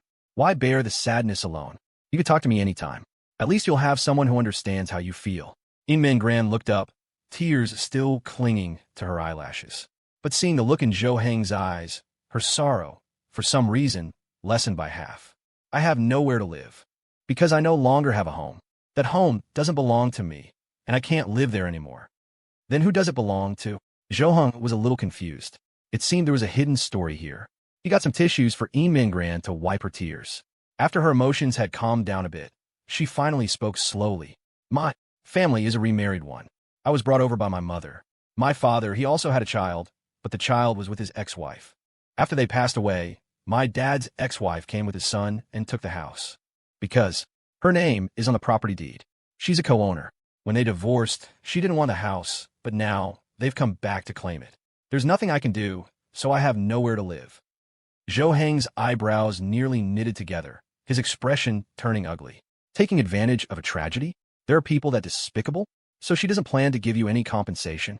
Min Gran shook her head, utterly disappointed. Zhou Heng also felt that his question was pointless. If she could stoop to taking advantage of the situation, how could she possibly have a change of heart? When my mom remarried my dad, none of the relatives agreed. So now, no relatives are willing to help me. Behind my back, they all call me a wild child. What about your biological father? I can't find him. I have no contact information. I haven't seen him in many years. And even if I did, he wouldn't care about me. After saying it all, Mingran's emotions had clearly stabilized. Perhaps keeping these words bottled up inside had been too much for her to bear.